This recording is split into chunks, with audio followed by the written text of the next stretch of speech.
Let's start. Okay, so how did you find this AIMCAT 2022 VRC section? Any quick comments, your views? Then I'll start with sharing the results. Results in the sense, what was the performance on an all India level in this mock by different people who gave it in time. So you can then kind of get a little bit of a handle on where your performance lies. So what's your view? What do you think? How was this? This was easy, difficult, moderate? Okay, so Due to moderate as well. moderate. Okay. Yes. So moderate is one of the responses. What about, did anybody find it difficult? Moderate but lengthy. Okay, lengthy. So I kind of differ from you in the sense that I found a couple of passages. In fact, one passage was not very lengthy at all. It was pretty short. Couple of passages, but there was some bit of a twist in the sense that something that you did not expect in terms of a passage and go extract one or extract two करके उसमें आ गया. So that could have thrown you off for a while, but ठीक है, ऐसा कुछ होता रहता है. Still, this was one of the, I would say, more logical. Of course, see, when I analyze a mock, then I also point out the aberrations in the sense that there are certain answers that are given to which I do not agree either 100% or I find them vague and I have my own views. So I always point out such questions so that things are clear. Yes, Mansi. Sir मुझे moderate लगा पर confusing थी, मतलब एक दो options में मैं confuse हुई, दो को तीन चार questions. So there were two. So as I was just mentioning that इस पूरी मॉक में मुझे दो क्वेश्चन ऐसे मिले जो थोड़े से डाइसी थे. Rest of them were okay. Rest were quite logical. मतलब टफ तो नहीं लगा क्योंकि टाइम भी बचा था काफी मेरे पास लास्ट में, दो Right. पैसेज के बाद और वो वर्बल के बाद, बट वही था कि रॉन्ग हो गए एक दो क्योंकि वो कंफ्यूजन के कारण. कोई बात नहीं. So we will see how to handle that. Now let's look at the all India performance here. ठीक है, तो आप इसमें of course I'll be talking about VRC only, but अगर आप लोगों ने इसमें दूसरे सेक्शन पे किए हैं तो you can keep on. I'll send you this sheet so you can perform. I mean you can check your performance in the other sections also. इसमें don't go by this 1 and 2 ये 1 10 तक जो लोग होते हैं ये मतलब थोड़े से these are don't go by this exactly. 66 वगैरह किसी का आता नहीं, ये तो सिर्फ इनके फैकल्टी है और वो भी वही लोग होते हैं जो ऑलरेडी इनके पास होता है ये, तो don't go by these number. These are kind of outliers. Okay, let's start with this 54. So 54 पे आपको 20 I mean you are 20th rank, okay, all India, and there were around 7,700 people who appeared for this, which means if you are 20 then you would be in some 99.75 kind of a percentile zone. Okay, अगर आपका 54 तक score है, अगर आपका 30 है इसमें तो you would be somewhere around 99.6 percentile, okay, with a score of 50 in VRC. With a score of 49 you would be, so this would be roughly 99.6 percentile and 40 would be again. See, यहाँ पे देखो एक simple तरीका होता है ये percentile निकालने का कि अगर हमारे पास 7,700 लोगों ने दिया है, सो जो फर्स्ट 77 लोग हैं they will be in the 99 percentile, right? So out of this first 77 people, which means roughly till here आप समझ सकते हो, अगर 80 के थोड़ा पहले तक, तो यहाँ तक 99 परसेंटाइल लाई करेगा, right? So if you scored 99, I mean if you scored somewhere around this, then you are at 99 percentile. Then 80, like if you have around 150 तक आप यहाँ पे आए हो तो this would be roughly 98 percentile zone, right? Because 98 percentile में 150 तक आ जाएगा. And similarly, likewise, अगर आप यहाँ पे हो तो this will be somewhere around 97%. Now अगर हम इसको if we compare it purely with CAT, तो ये उसके हिसाब से इजी है. Okay, this level compare to CAT is easier because CAT में आपको रफली 39 के ऊपर ही 99 परसेंटाइल आ जाता है. 39 और 40 के बीच में राधा 39 पे ही आपको 99 परसेंटाइल आ जाता है. तो अगर हम यहाँ पे देखेंगे तो यहाँ पे हमें 99 परसेंटाइल लाने के लिए we had to kind of sorry, यहाँ पे 99 परसेंटाइल हमारा यहाँ से 46 से आया, राइट? सो यहाँ पे 39 से आया था. So that is just an indicator that this was easy. Okay, so this is one way you can check the level of ease or difficulty of a mock or a particular section by figuring out that at what score you get what percentile. Okay, so this was just a pointer towards that. बाकी के areas में आप अपना करके देख लेना. So that's how it is. So obviously this is relatively easier compared to CAT, and I'll show you also कि थोड़ा आसान कैसे then you have so 350 odd रफली, यहाँ पे आपको 95 परसेंटाइल आ जाएगा, ठीक है। कैट में यही चीज नीचे गिर के 28 पे भी आ जाती है, 95 percentile. Alright, so this was a bit of an input there. Any questions or queries on this? Anyone has any query on this कि ये कैसे आया, क्या कैलकुलेट किया? ठीक है, तो आपका जो भी स्कोर है आप अपना एक बार चेक कर सकते हैं कि हम कहाँ लाई करेंगे। If you have a doubt you can always check with me, ठीक है। चलो, तो अब हम चलते हैं एक्चुअली एग्जाम इसके ऊपर, टेस्ट के ऊपर। अब टेस्ट में the first thing which comes to our mind और the decision point is whether to do RC or do VA first. तो ये हमारा एक पेरेनियल मोड है जो जिसके बारे में हम डिस्कस कर चुके हैं कई क्लासेस में, and I have given you my view. जो of course people who joined new, we will have that session. So then we will discuss what should be the testing strategy. But I have always been proponent of doing VA first. If you do RC first, nothing wrong as long as you get the desired results. So I do VA first. But okay, let's look at the order of RCs in which we should have attempted. To my mind, मेरे हिसाब से इसमें अगर आपको optimise करना है 40 minute में, तो कौन सी आरसीज पहले पकड़नी, कौन सी बाद में पकड़नी, इसके ऊपर क्विकली एक we'll run through. So when I face this one I say okay, gender is a large part of identity, psychological difference, so scrap of evidence. First of all थोड़ा सा ये एक्सट्रैक्ट 1 और एक्सट्रैक्ट 2 देख के we are thrown off track and we want to avoid this in the beginning. That's how I would look at it, because this is something unfamiliar. अच्छा, मुझे समझ नहीं आ रहा एकदम से कि क्या है, तो इसको ठीक है बाद में करेंगे यार, बाकी का देखते हैं। Then I go and check the second one. Okay, now the second one, oceans absorb 1/3 of carbon dioxide emissions. Carbon dioxide absorb seawater, chemical reactions, pH, carbonate ion, saturation, states of biologically important calcium carbonate, ocean acidification.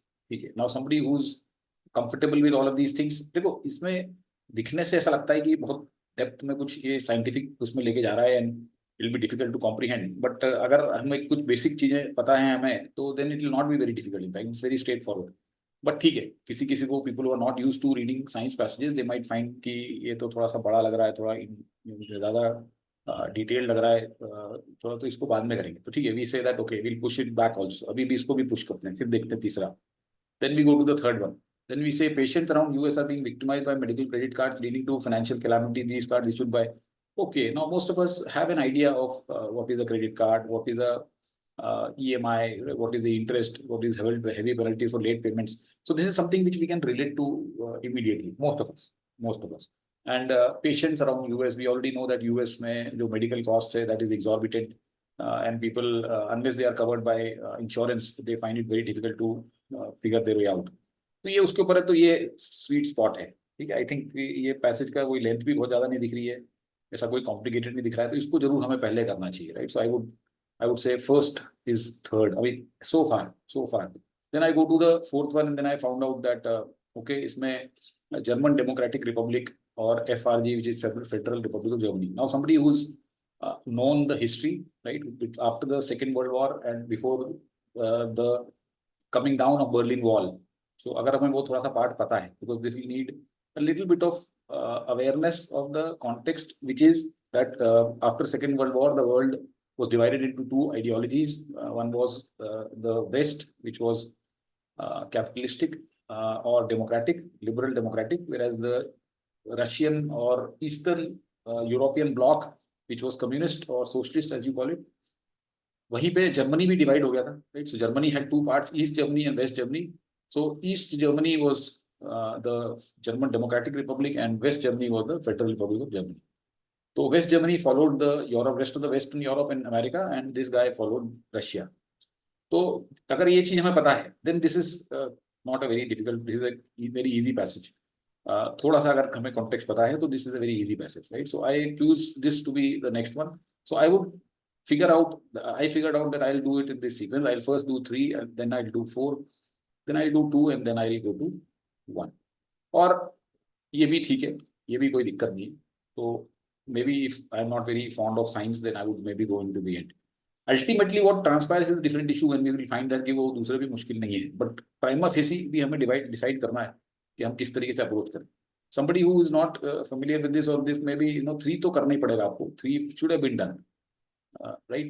So this is how I decide the sequence or order of passages I'm going to handle. Now I go to VA. ठीक है, तो अभी मैं passage इसको नहीं आ रहा हूँ, first I'm going to explain the VA part.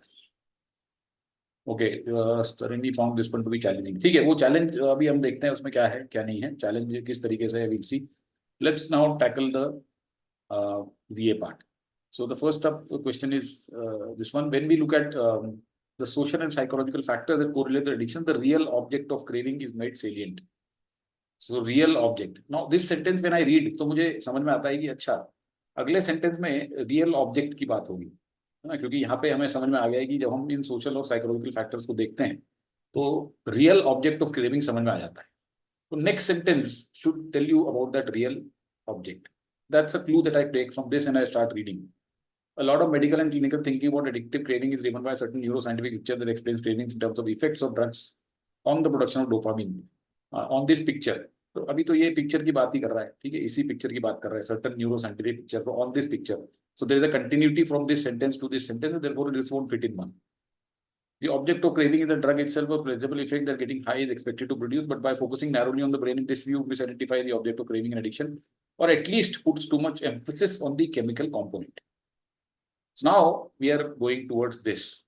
He's saying when we are focused narrowly, then we misidentify the object of craving. This itself gives me an alert that okay, so whatever object of craving जो हमें समझ में आ रहा था यहाँ तक, now this sentence changes that, tries to change that, at least puts too much emphasis on chemical component. So when we look at the social and psychological factors that correlate with addiction, the real object of craving is made salient. In truth, तो real object जो है वो इस truth से बहुत clearly align हो रहा है, right? Additional cravings seek out vital emotional experiences. They aim at numbing out. तो ये बहुत बढ़िया तरीके से हमारा सेकंड में फिट हो रहा है. Do we agree or not? Yes. Yes, sir. sir. Yes, sir. That this is perfectly. Now suppose somebody misses this out. Suppose आपने ये मिस कर दिया, आपने कहा यार चलो सेकंड में नहीं है, अब आपने उसको थर्ड में लगा दिया सपोज. तो अब थर्ड में लगाते ही आपको दिमाग में क्वेश्चन आना चाहिए कि फिर ये दे किसके लिए है, क्योंकि ये दे जो होगा ये इस सेंटेंस में कुछ है उसके लिए होगा.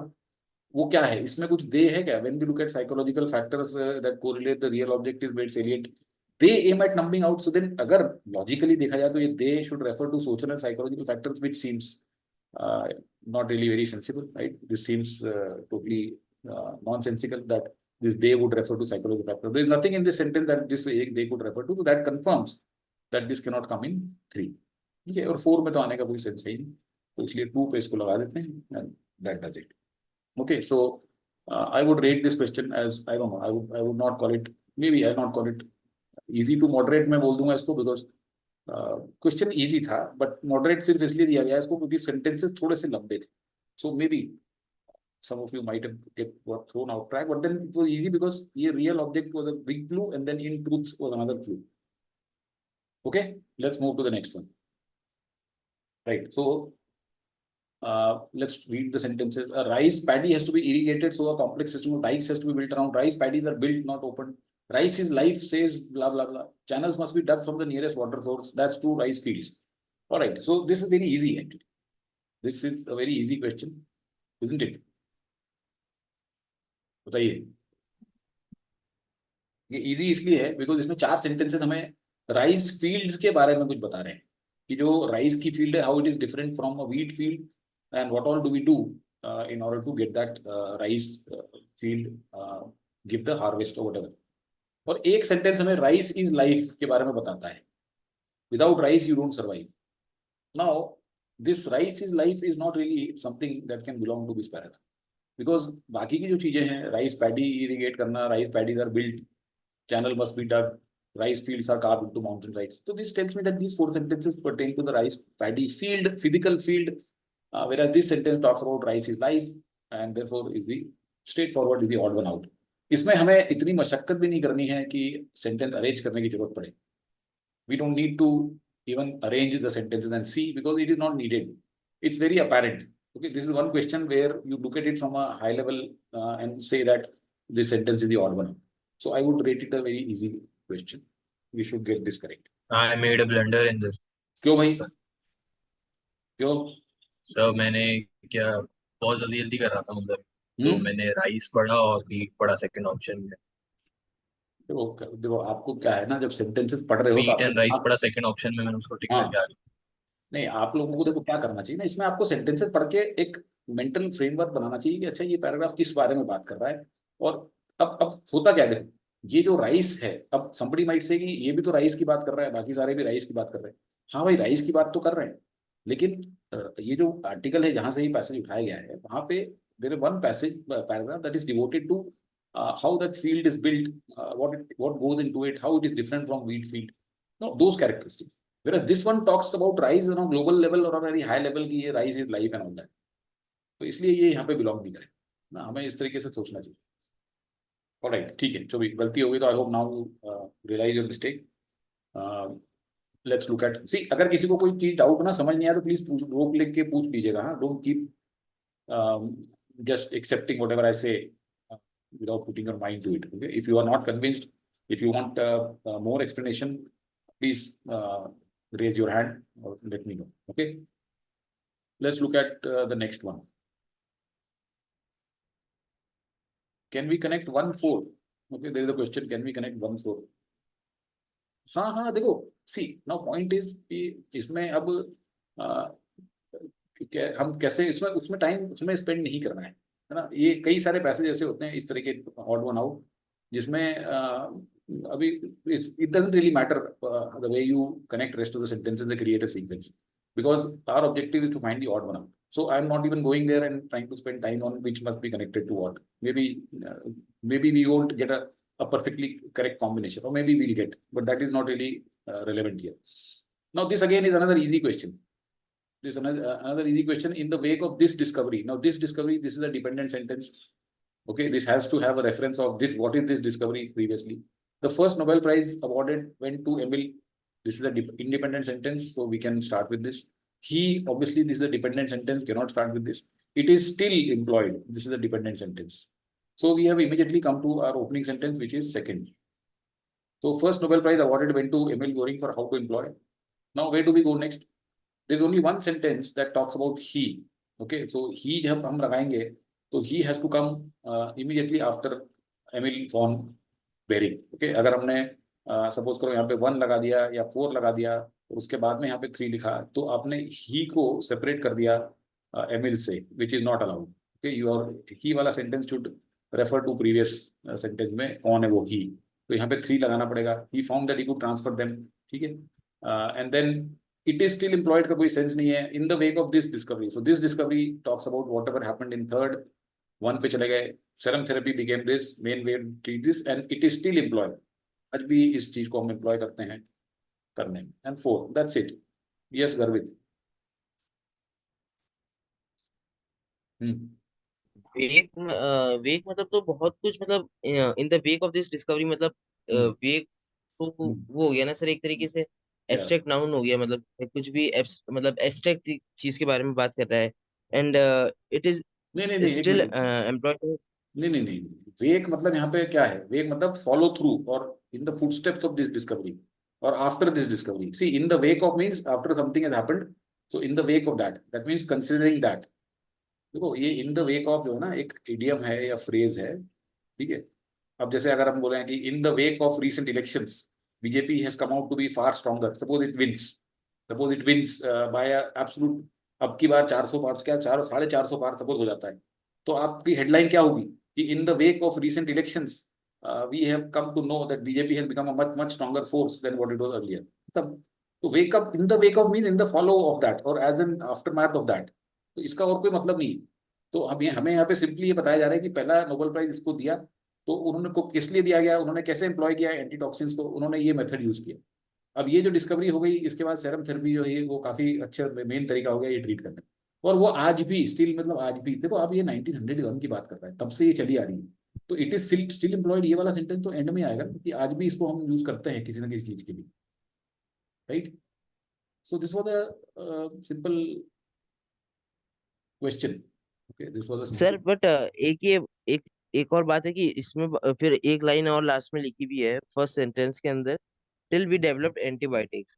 तो हमने जब एंटीबायोटिक्स डेवलप कर ली तो हमें इस चीज की जरूरत नहीं पड़ी, जबकि इसमें लिख रखा है आज भी हम जो है हाँ, किसके लिए? वही तो भाई, वही इबोला तो फीवर बात हो को. रहा है. इसलिए ये एंटीबायोटिक कैसे यूज नहीं हो रही आजकल. देखो यार, आप एक चीज समझो, ये सेरम थेरेपी पहले तो एंटीबायोटिक जैसे यूज होती थी. अब एंटीबायोटिक आ गए हैं, ओके तो अब मेन वे ऑफ तो एंटीबायोटिक से आजकल हम डिप्टीरिया, टेटनस और स्कारलेट और ये सब ट्रीट करते हैं, लेकिन आज भी उसको हम किसी और काम के लिए यूज करते हैं ना, किसी को सांप ने काट लिया तो उसको न्यूट्रलाइज करने के लिए इसको यूज करते हैं। तो ये तो बहुत क्लियर कनेक्शन हाँ सर है ना, ये तो बहुत clear connection. Okay okay, alright, चलिए। Now, so this was thank you again an easy question. Okay, I would label it as easy question. Let me go to the next question. Uh, yes, this was one little tough nut to crack because this was first of all a little lengthy passage, but it has not always. लेकिन इसमें भी clue है हमारे पास, but it has not always been this way. So, despite being Earth's neighbor, Moon has been a lonely place for the past 3 decades. तो अब क्या ये आने का मतलब है क्या कि but it has not always been this way, इसका तो कोई सेंस ही नहीं है यहाँ पे। until this decade nothing had landed on the moon since 9th August when Luna probe blah blah blah, ठीक है, that changed on December 14 when China became the third power to land on surface। तो मतलब ये कहने की कोशिश कर रहा है कि पिछले 30 सालों में जब ये लिखा गया, दिस वाज रिटन अराउंड 2013, ठीक है, तो 2013 तक या 2016 लिखा गया हो, 20 जब भी लिखा गया हो कि पिछले 3 डेकेड से moon was a lonely place, क्योंकि वहां पे 76 के बाद में कोई लैंड नहीं हुआ था, लेकिन दिसंबर 14 में चाइना ने वहां पे लैंड करा दिया चैंग E3, ठीक है, और एक U2 जेट रैबिट वगैरह भी कुछ वहां पे डाल दी। अब इसका कोई सेंस ही नहीं है यहाँ पे आने का, तो but it has not always been this way, there is absolutely no way that this can come here, there is no sense that this would make, so we have to strike out two also. Beyond the constant pitter patter of meteoric strikes on its surface, the modern moon is thought to be geologically dead। Moon को geologically dead समझा जाता है, but it has always not been this way। मतलब moon जो है वो हर समय से ऐसा डेड नहीं था, यहाँ आ सकता है। And U2 which is equipped with a ground permitting penetrating radar has shed some light, तो ये पहले डेड नहीं था, जियोलॉजिकली डेड नहीं था, और U2 जो है जिसने एक रेडार लेके आया है, उसने इसकी बॉडी को पास्ट के ऊपर बताया है, और he said that this was wherever it was, this was able to discern at least 9 distinct strata, that means it was able to find that there were 9 layers on moon surface, right? So obviously ये one पे बहुत अच्छा fit हो रहा है, but it has not always been this way का कोई मतलब ही नहीं। यहाँ पे अगेन फोर्थ में इसका कोई सेंस नहीं है, ठीक है। Some of these remnant, some of these right, some of these, तो यहाँ पे अगर लगा देते तो फिर सम ऑफ दीज किसके बारे में बात करते हैं, तो सम ऑफ दीज क्या है, सम ऑफ दीज स्ट्रेटा और स्ट्रेटम। ये जो स्ट्रेटम मतलब क्या होता है, लेयर, तो ये जो कुछ लेयर्स हैं ये रिसेंट इम्पैक्ट की लेयर्स है, which leave layers of fine this, so very clearly it won't come in fourth, it will come in 3। so this was I would still rate it as a moderate to difficult। first of all थोड़ा science का passage है, दूसरा थोड़ा sentence लंबे है, but अगर हम वैसे देखा जाए तो ये सेंटेंस और कहीं फिट होने का कोई चांस ही नहीं है।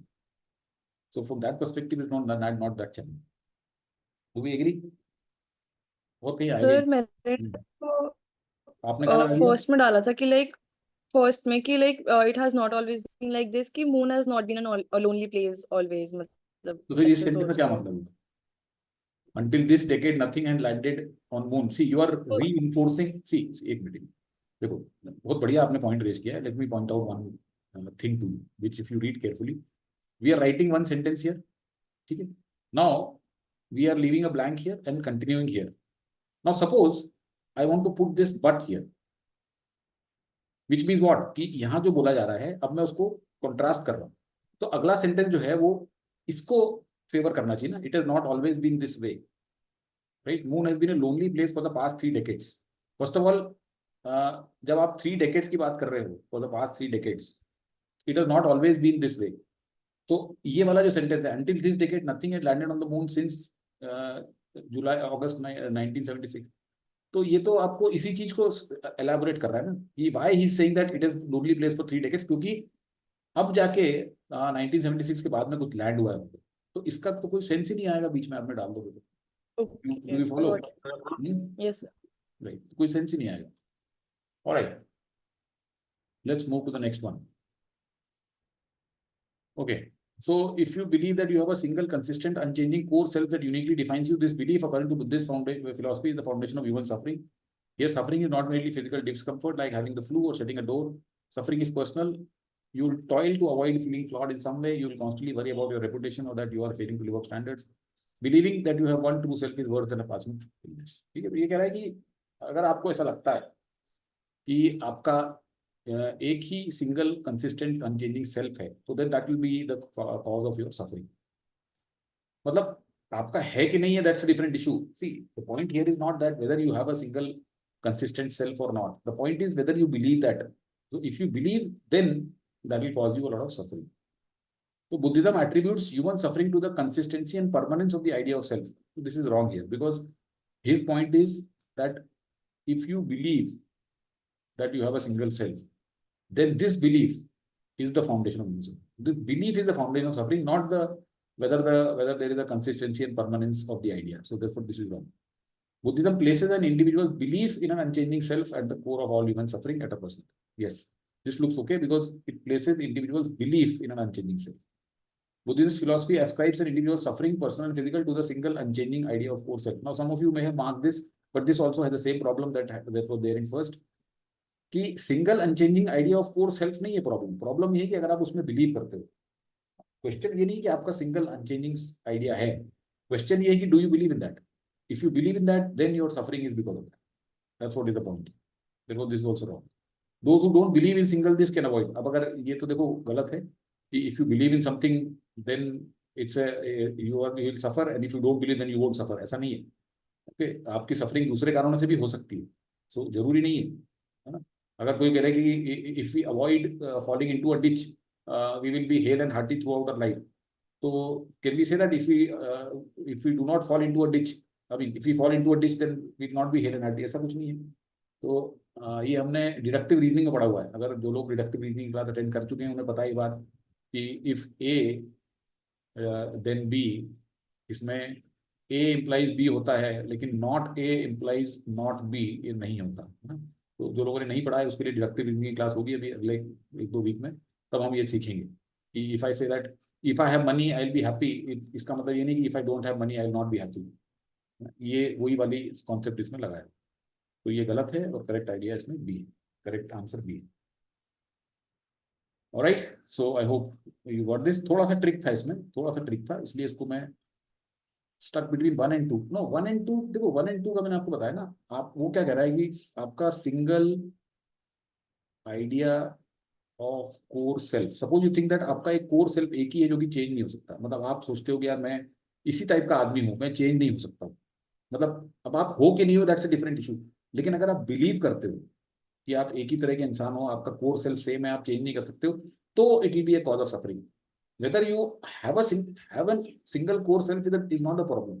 Problem is your belief in it. तो वो belief जो है ना फर्स्ट में दिया हुआ है और ना थर्ड में दिया. That's why first and third are wrong.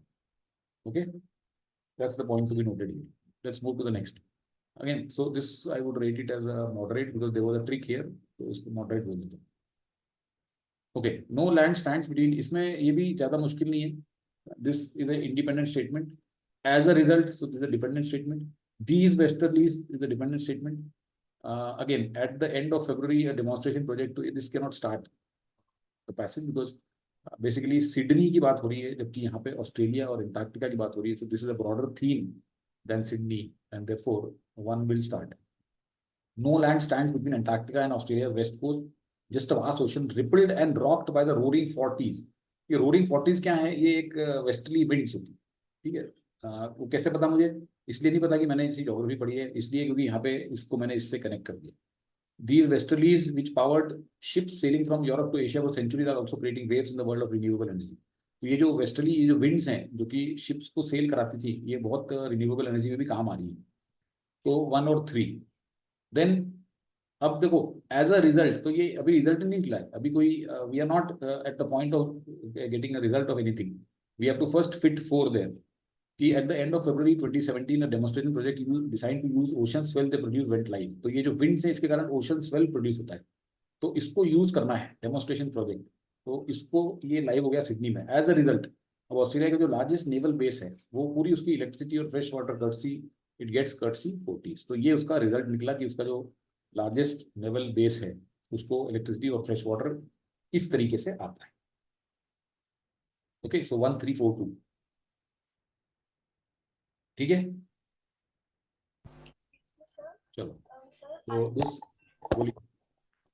Sir I placed 2 after 1 because sir इसके अंदर लिखा था ना कि Antarctica and Australia west coast के अंदर एक वास्ट ओशन है, तो that can be used for electricity and fresh water courtesy and then जो 40s वाली लाइन थी जो westerly winds I connected that with 3. नहीं, आपने देखो, सी, no land stands between, just a vast ocean rippled and rocked by the roaring 40s. Now, as a result, Australia's largest naval base now gets part of both its electricity courtesy of the 40.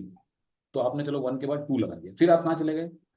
Sir westerly third के तो बाद. उसका फिर sense ही नहीं है ना। ये तो आपने जस्ट आपने ये तो रिजल्ट बता दिया पहले ही। Now they are creating waves in the world of renewable energy. You have already given the renewable energy here, आपने तो उसका ऑलरेडी दे दिया यहाँ पे। ये कह रहा है कि creating waves in the world of renewable, मतलब वहां से उसके कारण हमें रिन्यूएबल एनर्जी में भी बहुत फायदा हो रहा है, ये इन्वेस्टर्लीज के कारण, राइट। तो अभी तो कैसे फायदा हो रहा है, अब आप बाद में इसका रिजल्ट बताओगे ना। अभी तो आप पहले ये पॉइंट पुट अक्रॉस कर रहे हो कि दे आर क्रिएटिंग वेव्स, और कैसे वेव्स क्या करा उन्होंने, तो उन्होंने कहा एक डेमोन्स्ट्रेशन प्रोजेक्ट हमने बनाया जिसमें कि दे किसके लिए, ये इसके लिए, राइट। ये जो वेव्स हैं दीज वेस्टर्लीज जो ओशन स्वेल प्रोड्यूस होती है, वो यहाँ पे लिखा हुआ है दे प्रोड्यूस।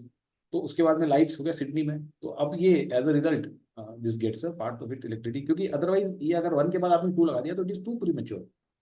अभी तो हमने जस्ट एक स्टेटमेंट दिया है कि ये एंटार्क्टिका और ऑस्ट्रेलिया 2 कॉन्टिनेंट हैं, ये बिल्कुल टोटली सेपरेटेड है, इसके बीच में सिर्फ एक ओशन है, ठीक है, और इसमें एक रोरिंग 40 तरह की विंड चलती है। तो विंड के कारण एज अ रिजल्ट थोड़ी हो जाएगा ये नाउ गेट्स, है ना, नाउ गेट्स दिस।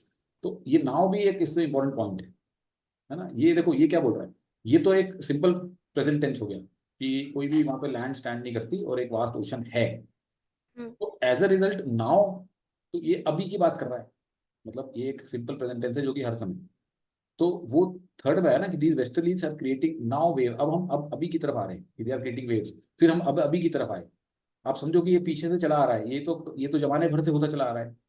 अब हम बात कर रहे हैं स्पेसिफिकली कि अब हम we are reaching the place point where they are creating waves and then there was a project and this project now delivers electricity and this to largest naval base. इस तरह से Got it, sir. Thank you. Why not 1 3 2 4? नहीं यार 1 3 2 4 का sense कैसे बना, 4 का sense कहाँ पे बनेगा 2 के बाद में? यहाँ तो डेमोन्स्ट्रेशन प्रोजेक्ट, देखो डेमोन्स्ट्रेशन प्रोजेक्ट क्या होता है, is the demonstration project done before something that you implement finally or you do after you implement it finally? यहाँ पे लार्जेस्ट नेवल बेस को जो इलेक्ट्रिसिटी मिल रही है, this is the result means ये तो फाइनल प्रोजेक्ट है ना, ये तो फाइनल जो आप जो चाह रहे हो वो है। तो डेमोन्स्ट्रेशन प्रोजेक्ट पहले करोगे कि बाद में करोगे? तो 4 तो एंड में आ ही नहीं सकता। you will not do demonstration project after you've done the completed the execution of that project, right? Demo कब करते हैं, है ना। मैं आपको बोलूँ कि यार आप मेरी क्लास में डेमो करने आ जाओ, पूरा आपने साल भर में एनरोल कर दिया, फिर मैं बोलूँ आप डेमो करने आ जाओ एक क्लास में, what is the sense? First you will come for a demo and then you will start, okay. तो इसलिए कोई सेंस नहीं उसमें। Alright, now this one, it seems incredible but in a country that keeps around 30% fresh water and shelters the largest rainfall we can find a desert located in the state of this 300 kilometers, ये वो ब्ला ब्ला ब्ला। अब इसमें बहुत सारी detail information दिया हुआ है, मैं आपको इसमें ये बताऊंगा कि कौन सा ऑप्शन क्यों गलत है, ठीक है, that is more important. The LM National Park, see, one way to reduce the time taken to read any passage or any verbal question is that whenever there is something which is pronounced with difficulty or which has got a very long name or something, उसको आप वहीं के वहीं short form कर लो तो आपके काम आसान हो जाएगा, ठीक है। इसको LM नेशनल पार्क बोलिए। LM नेशनल पार्क मुझे 30% of fresh water in Brazil and shelter थी, यहीं पे गलत होगी, राइट। ये LM नेशनल पार्क में नहीं है 30%, बल्कि ब्राजील 30% में फ्रेश वाटर रखती है और शेल्टर्स करती है largest rain forest. It is not the LM national forest which does that, so ये तो वैसे ही गलत होगी, राइट, फैक्चुअली गलत होगी। तो LM national park which is deep blue lagoons become totally dried during drought but after the rains they appear because the eggs of fish and crabs are preserved alive, okay. तो ठीक है, ये सोच सकते हैं कि इसको एक शॉर्ट लिस्ट कर सकते हैं। इसमें डीप ब्लू लागून, blinding white dunes, totally dried ये दिया हुआ है, इसको एक शॉर्ट लिस्ट कर लीजिए। The LM national park which is both a desert gets 1600 millimetre in covers in area. ये तो बहुत ही इसमें पूरे पॉइंट कवर किए ही नहीं गए, ये डेजर्ट जैसा भी है, इसके अंदर ये टर्टल वगैरह सब वापस आ जाते हैं, इनके एग्स जो है वो प्रिजर्व रहते हैं, something like that. Nothing has been mentioned, तो C can be easily removed. Now you are left with B and D. Despite its desert-like appearance, LM National Park has lagoons which evaporate when there is drought. But during the rain, specific species like fishes and all these appear because they are perhaps buried alive even during drought. तो अब which one would be prefer between B and D and Y? Sir, D. Sir, Sir, D. Why not B? sir, वो Because there is probability. Probably आ रहा है. क्या It's नहीं आ showing रहा? the probability. Hmm Perhaps आ रहा है ना sir, और उसके अंदर श्योरिटी दी हुई है हम्म in second. What I think जो मैंने एलिमिनेट करके करा था. Okay, alright. और anything else, any other difference anybody could discern? Desert, yes, desert. See, एक important point है कि ये desert जैसा लगता है ना? This is we can find a desert, भले इसको उसने quotation में दिया हुआ है, तो this looks like a desert, right? तो ये it distinguishes, लेकिन ये desert क्यों नहीं है? क्योंकि इसमें इतनी सारी रेन होती है। तो ये एक point important है इसमें, क्योंकि ये if we just simply describe it like this, what has been given in B, then we are not describing the typical characteristics of this particular place, right? तो despite it desert like appearance, this has lagoons. तो क्योंकि ये एक बहुत important point है कि ये दिखता डेजर्ट है लेकिन इसके अंदर लगून है, पानी की बॉडीज है, लगून मींस वाटर बॉडी, और यहाँ पे ऐसा कहीं नहीं बताया गया, ये तो सिर्फ बताया गया कि डीप लगून्स हैं। So this could be a normal place, so we don't understand the specific traits of this particular place by going through second, and we do that by going through D. So D became the correct answer. Okay, all right, yes. So now let's do this. This may look a little difficult, but it was not. Okay, this was a very simple passage because इसमें कुछ sentences बड़े छोटे थे। इसको start करेंगे हम 5th से। Few seeds have been as influential as the bearded chemist and inventor of dynamite Alfred Nobel, yet his countrymen appear reluctant to promote him.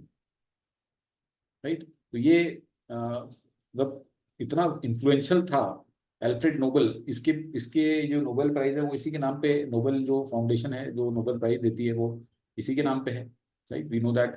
और लेकिन फिर भी उसके कंट्रीमैन जो थे उसको प्रमोट नहीं करते थे, राइट? उसकी तारीफ नहीं करते थे, उसको इतना प्रमोट नहीं करते थे। क्यों नहीं करते थे? And this is not because they think it is outrageous that Leo Tolstoy and Mark Twain never won the Nobel prize for literature, but even and Harry who just happened did. तो ये कह रहा है कि देखो ऐसा नहीं है कि वो इसलिए उसको प्रमोट नहीं करते थे क्योंकि उन्हें लगता था कि इसने गलत लोगों को नोबेल प्राइज दिलवा दिया, और जो बहुत डिजर्विंग कैंडिडेट्स थे जैसे लियो टॉल्स्टॉय, इनकी किताबें आज भी लोग पढ़ते हैं and they are considered to be the greatest novelist in the world. Mark Twain, इसके जैसे बड़े नॉवेलिस्ट, इनको आज तक इसने नोबेल प्राइज नहीं दिया इन्होंने, लेकिन इन दोनों को दे दिया जो कि नोबेल पैनल पे थे, मतलब वहां पे भी फेवरेटिज्म होता था ऐसा। तो बोलता है लेकिन ये कारण नहीं है कि लोग उसको प्रमोट इसलिए नहीं करते, rather it is more a question of indifference to history. तो ये इसका कारण जो है वो कुछ और ही है। तो 5 to 4 3 बहुत बढ़िया हमको एक मिल गया सीक्वेंस, और इसलिए हमने 1 को बाहर कर दिया। Take the kerfuffle, kerfuffle means the fight over a plan for a sanctuary centre, the Nobel centre. This is a different idea, यहाँ पे इसका कोई लिंक नहीं है, तो इसलिए बाहर। Okay, alright, great. So this also I would label it as a really easy question. तो अगर ओवरऑल वीए देखें तो ओवरऑल वीए कोई ज़्यादा मुश्किल नहीं था, इसमें हमारे 5 तो करेक्ट होने चाहिए थे हमारे in a decent attempt. Okay, so having said that, let's turn our attention. इसमें कोई ये पार्ट पे किसी को कोई क्वेरी हो, कोई डाउट हो तो they can ask before we proceed. Okay, cool. So let's now go to the passages, and as I said that let's start with the order that I created for it. I mean, at least I followed the order. So let's do this. Patients are being victimized. Medical credit cards, these cards issued by specialty carry exorbitant interest rates after the initial promotional period of 0 interest expires with heavy penalties for late payments. Customers charge rates up to 30% if the debt is not paid. High rates are often applied to original amount. Medical credit cards are pushed on patients with modest income by healthcare providers who want to make sure they get paid, even if some of the patients are unaware of the harsh term. Unless strong regulatory action is taken, financial companies will continue to gouge customers at their most vulnerable. So this talks about there is a facility now which is being given to patients, which is a medical credit card. That means कि जो आप suppose करो कोई इलाज कराने गए hospital में या फिर किसी डेंटिस्ट के पास में, और आप ऑब्वियसली अब आपके पास में अपफ्रंट पैसा नहीं है देने को, तो आपको एक क्रेडिट कार्ड दे दिया जाता है, ठीक है? उसमें आप बोलते हैं कि भाई आपको ये आप EMI करके पे कर सकते हो, लेकिन अनफॉर्चुनेटली दे रियलाइज्ड दैट इनके ऊपर very exorbitant interest rates were charge, and even जो अगर आपने डेट पूरा पे नहीं किया तो जो बाकी के जो इंस्टॉलमेंट है उसके ऊपर भी आपको, मतलब केवल उसी के ऊपर आपको इंटरेस्ट नहीं लगेगा, बल्कि पूरे अमाउंट के ऊपर लोन लग जाएगा ओरिजिनल, जैसे क्रेडिट कार्ड कंपनी लगाती है। तो it is very very stringent, right? और जो ये हेल्थ केयर प्रोवाइडर्स हैं, अब इनका तो फायदा है, इनका तो पेमेंट हो जाता है, दे गेट पेड। जबकि पेमेंट जो पेशेंट्स हैं उन्हें पता ही नहीं है कितने हार्श टर्म्स है, जबकि उनको बिल आता है उनके पास। तो ये कस्टमर तो ये कह रहा है ऑथर की जब तक इनके ऊपर स्ट्रॉन्ग रेगुलेटरी एक्शन नहीं लिया जाएगा, दे विल गाउज कस्टमर्स। गाउज मतलब क्या होता है, जिसको कहते हैं आंखें निकाल लेना। गाउ तो ये एक प्राइस गाउजिंग होती है। प्राइस गाउजिंग मीन्स खूब पैसा वसूल लेना कस्टमरों से, right. So this is metaphorically used, gouge customers. तो इस तरह से एक वो भी था, अगर आपने एक पिक्चर देखी हो बहुत पुरानी, अंदाज अपना अपना, एक क्राइम मास्टर गोगा था जो आंखें निकाल के गोटियां खेलता था। I don't know if you know that. that was just not light note. So gouge means to take out, you know, किसी की आंख निकालना एक तरह से। So this paragraph tells us कि ये कितना dangerous है जो बेचारे patients उनके लिए। Doctors and dentists whose offices arrange for these credit cards say these kind of loans help patients pay for the care and procedure need, but it's hard to imagine a situation in which the consumer is more susceptible to financial coercion by a provider with a conflict of interest। तो इसमें कितना बड़ा conflict of interest हो रहा है, इसके ऊपर एक क्वेश्चन भी है इसमें कि इसमें कॉन्फ्लिक्ट ऑफ इंटरेस्ट क्या है। कि एक तरफ देखो डॉक्टर और डेंटिस्ट है, सपोज उसने कहा कि यार अगर सपोज मैं उसके पास में गया और मेरा काम समझो 20,000 रुपये भी हो सकता था, तो वो कह रहा है यार इसका तो हम 1 लाख रुपए का चूना लगाते हैं, इसको हम इसको एक क्रेडिट कार्ड दिलवा देते हैं, हमारा तो पेमेंट हो जाएगा और ये भरता रहेगा अपनी जिंदगी भर उसको। तो ये एक कॉन्फ्लिक्ट ऑफ इंटरेस्ट है। That means that these guys they will not suggest to you the affordable treatments, right? They will always push expensive treatments because their money is assured through this credit card, but you will have to end up paying for it for a long time, right? So इस तरह से ये conflict of interest हो गया। The scope of this problem is growing as most patients sign up for cards through practitioners offices by companies like so and so so and so। जब हम इस तरह की पैसेज पढ़ रहे हैं तो ये सब चीजें नाम आपको उस टाइम पे ध्यान नहीं देना हमको, you have to quickly move on। Some patients thought they were agreeing on an in-house payment plan with the dentist office, but in fact they were taking high-cost credit card with a financial institution। Others didn't realize that interest rate sky rocket. अब इसमें भी क्या होगा, इसमें जब आपको credit card दिया जाता है तो आपको लग रहा है यार ये हॉस्पिटल है या जो ये हेल्थ केयर वाला है ये मुझे दे रहा है, लेकिन बाद में पता पड़ता है कि यार ये तो किसी फाइनेंशियल कंपनी ने दिया है आपको। मतलब अब आपसे जो ये जो आपको ट्रीटमेंट कर रहा था उसने आपसे हाथ जोड़ लिया, उसका पेमेंट हो गया, तो अब आप फंस गए इसमें। Now you are at the mercy of all these financial institutions. Numerous civil lawsuits have been brought by state authorities and lawyers for consumers against care providers and finance companies for misleading patients about financial terms of the cards, employing high pressure sales tactics, overcharging for treatment, billing for unauthorized work। तो ये सब मैल practices भी होती है उसमें, कि जैसे high pressure sales tactics, तो हमारा बायजू जो भाई है वो इस तरह की हाई प्रेशर सेल्स टैक्टिक्स करता था। टैक्टिक्स वो लोगों को अपने कोर्स से बेच देता था लाखों रुपए में EMI पे, और बेचारे फिर पेरेंट्स जो है उनके बच्चा, उनके सपना था कि वो फर्स्ट आएगा, वो नहीं आता था, तो फिर वो उनको जो फाइनेंस कंपनी वाले थे वो आके तंग करते थे। तो इस तरह की हरकतें वहाँ पे होती चली आई। ओवर चार्जिंग हो रही है, अनऑथराइज्ड काम के लिए भी बिलिंग हो रही है। All this things used to happen.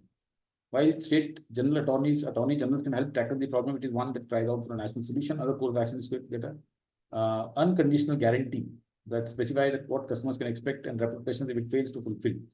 This can be helpful if the client is not prone to taking risks. Firm fees are high in this। कोई कह रहा है यार एक तरीका ये हो सकता है कि कोई जो सर्विस मेडिकल कार्ड प्रोवाइडर है ये अनकंडीशनल गारंटी दे दे कि कस्टमर को क्या एक्सपेक्ट कर सकता है वो, और अगर हम वो नहीं डिलीवर कर सके तो क्या रेपरकशन होगी। तो अगर एक क्लाइंट है जिसको रिस्क नहीं लेनी है, फर्म की फीस बहुत ज्यादा है, नेगेटिव कॉन्सिक्वेंसेज, तो पुअर सर्विस लेवल का सीरियस, और बिजनेस इज लो, तब तो ये ठीक है। लेकिन गारंटी कई बार ये भी बोलती है कि यार फेलियर हो सकता है, और कस्टमर के दिमाग में माइंड आएंगे कि यार ये कस्टमर के माइंड में क्वेश्चन आएंगे कि क्यों मुझे ये गारंटी देना है। मैं अगर आपको बोलूँ यार मेरी अनकंडीशनल गारंटी है, पैसे वापस ही है, तो आपके दिमाग में थोड़ी घंटी सी बजेगी कि यार इतना ज्यादा क्यों उतावला हो रहा है अनकंडीशनल गारंटी देने के लिए, मतलब he is not confident of his service. तो इस तरह से ये चीज काम हो सकता है ना करें।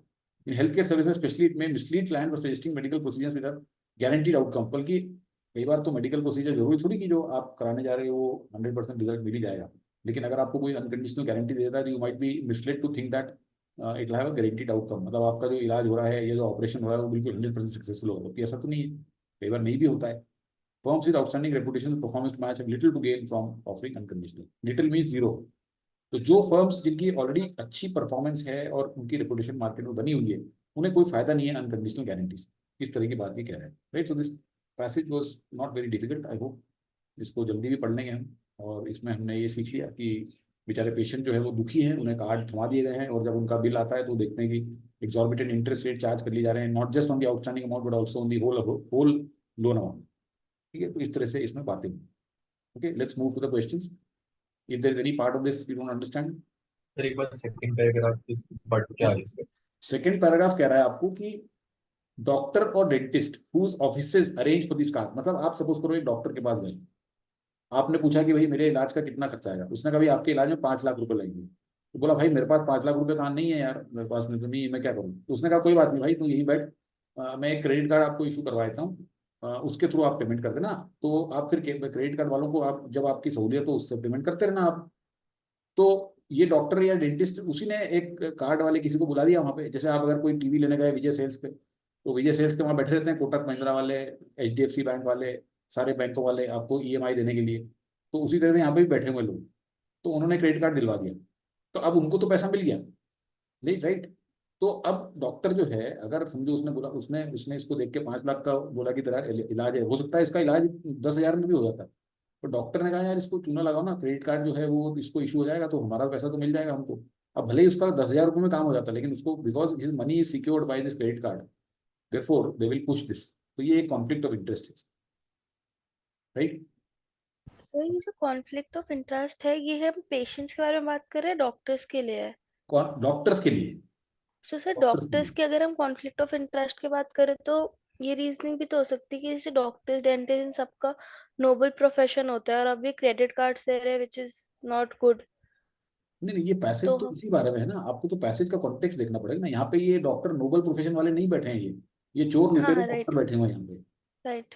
right? See, this passage talks about the medical credit card which are pushed to these customers, unsuspecting customers, and these customers then end up paying, realizing that ये जो हमें जो बताया गया था ये वो नहीं है। हमारे ऊपर जो इंटरेस्ट रेट्स इन्होंने बताया था, ये लोग 30% इंटरेस्ट रेट चार्ज कर रहे हैं यार। 30% इंटरेस्ट रेट तो मतलब it's a day light robbery, right. और वो इंटरेस्ट रेट भी सपोज करो उसने कहा कि यार आपका 5 लाख रुपए का लोन है, अब आपने समझो बोला कि यार चलो मैं 1 लाख रुपए अभी दे देता हूँ, मेरे पास में 1 लाख रुपए पड़ेंगे, आपने 1 लाख दे दिए, अब 4 लाख बचे। तो कायदे से आपको जो बिल आएगा उसमें 4 लाख रुपए के ऊपर इंटरेस्ट आना चाहिए ना, वो इंटरेस्ट आपका पूरा इसके ऊपर लग के आएगा, ये राइट। सही। तो ये तो ये हम्म तो ये सब चीजें जो है ये मैल प्रैक्टिसेस कर रहे हैं डॉक्टर्स और डेंटिस्ट, ये लोग, मतलब क्योंकि इनका तो पेमेंट सिक्योर्ड हो गया, तो इसलिए ये महंगी महंगी चीजें भी दे देते हैं। ये कॉन्फ्लिक्ट ऑफ इंटरेस्ट हो गया यहाँ पे, ठीक है sir. because their money is assured and the patient have to struggle to pay the money. So the doctors will never recommend something which is let's say कि जिससे सस्ते में काम हो जाए, right? यस सर पैसेज का context तो समझ आ गया था बट ये समझ नहीं आया था कि कॉन्फ्लिक्ट ऑफ इंटरेस्ट को Okay, पैसेज के साथ ही लिंक करना होगा। okay. Now it is clear, ना? Yes sir thank you. Right, great. The main reason for patients being victimized by medical credit cards is that doctors get a good deal as they are paid properly, while patients are unaware of the terms of credit unless they get a bill. Now this is not the reason, right? This is true, fine. कई सारे option ऐसे बनाए जाते हैं जो true तो होते हैं within the passage, but वो इस क्वेश्चन से पर्टेनिंग नहीं होते। So this is not the reason the doctors get a good deal while patients are unaware, so this is not the correct answer. No strong regulatory action is taken to curb abuses related to medical credit card. Now this is not the reason, right. ये तो बोला है कि उसका repercussion ये यही है कि कोई रेगुलेटरी एक्शन में कुछ नहीं होता, right. These cards carry exorbitant interest rates after an initial period of zero interest, with heavy penalty for late payments, which many patients are not aware of. तो ये जो victimization वाली बात है ये यहाँ पे लिखी हुई है, right? Patients are being victimized by credit cards. These cards issued by specialty carry exorbitant interest rates after initial, और patients को बाद में पता पड़ता है। तो ये इसमें C आंसर करेक्ट लग रहा है मुझे। These cards are pushed on patients with modest income by healthcare. This is not why it is being victimized. Victimized का specific आंसर मिलेगा आपको यहाँ पे इस सेंटेंस, राइट। इसलिए इसमें करेक्ट आंसर सी है and not D. Okay, is it clear? Alright, let's go to the second.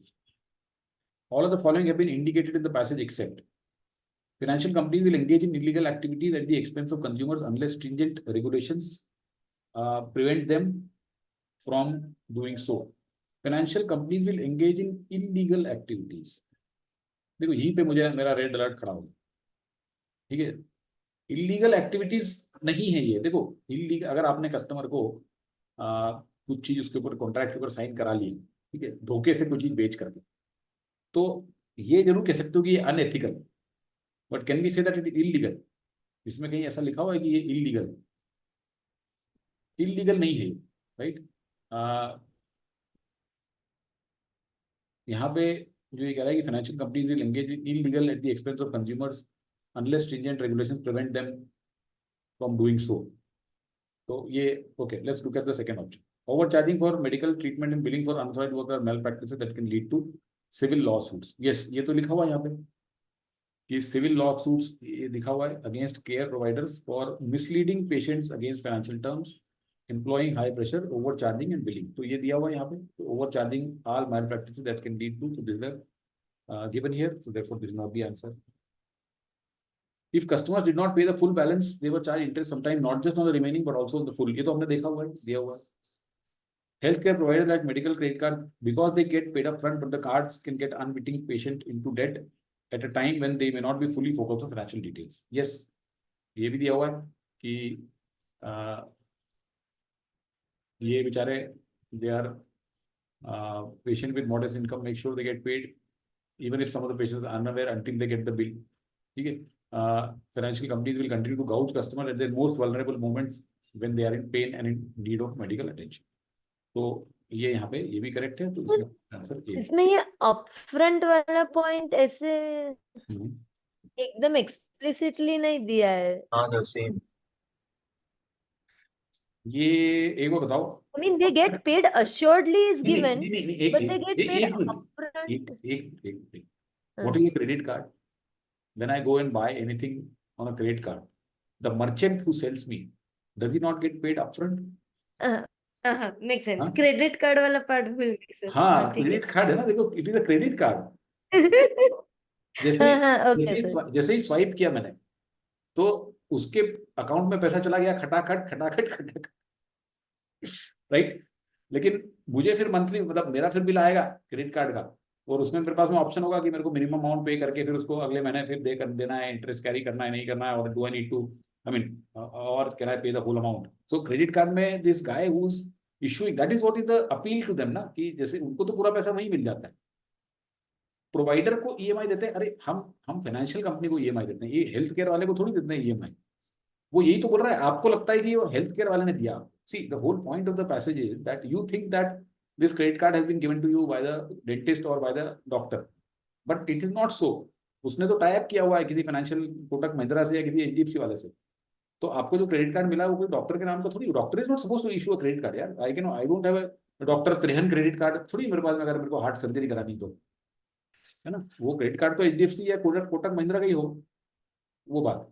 तो ये correct answer. Which of the following cannot be inferred from the passage? Financial companies may offer unconditional guarantee of satisfaction in order to successfully compete। ये तो दिया हुआ है, ये unconditional guarantee दे सकती है वो। This can be inferred, therefore this is not the answer। By offering an unconditional guarantee, a firm having difficulty in retaining its clients can benefit greatly। ओहो, बिल्कुल गलत बोल रहा है।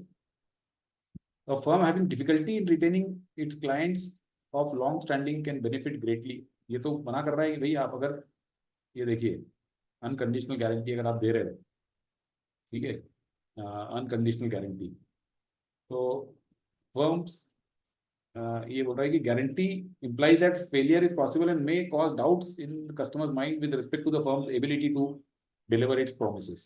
Therefore, he is not recommending that आप यहाँ पे you give an unconditional guarantee, right? Firm having a difficulty in retaining can benefit greatly. That means he is suggesting it as a viable strategy, which is not so। Therefore, this looks to be the correct answer। No unconditional guarantee is needed for reputable, ये तो सही है। Therefore, this is not the answer। ये सही है ना? ये नीचे लास्ट लाइन में लिखा है firms with outstanding reputation and performance have little to gain, दिया हुआ है। तो none of the above, all of the above भी नहीं हो सकता। करेक्ट आंसर बी है। Which of the following best captures the essence of conflict of interest mentioned in the second para of the passage? So conflict of interest हमने discuss कर लिया है।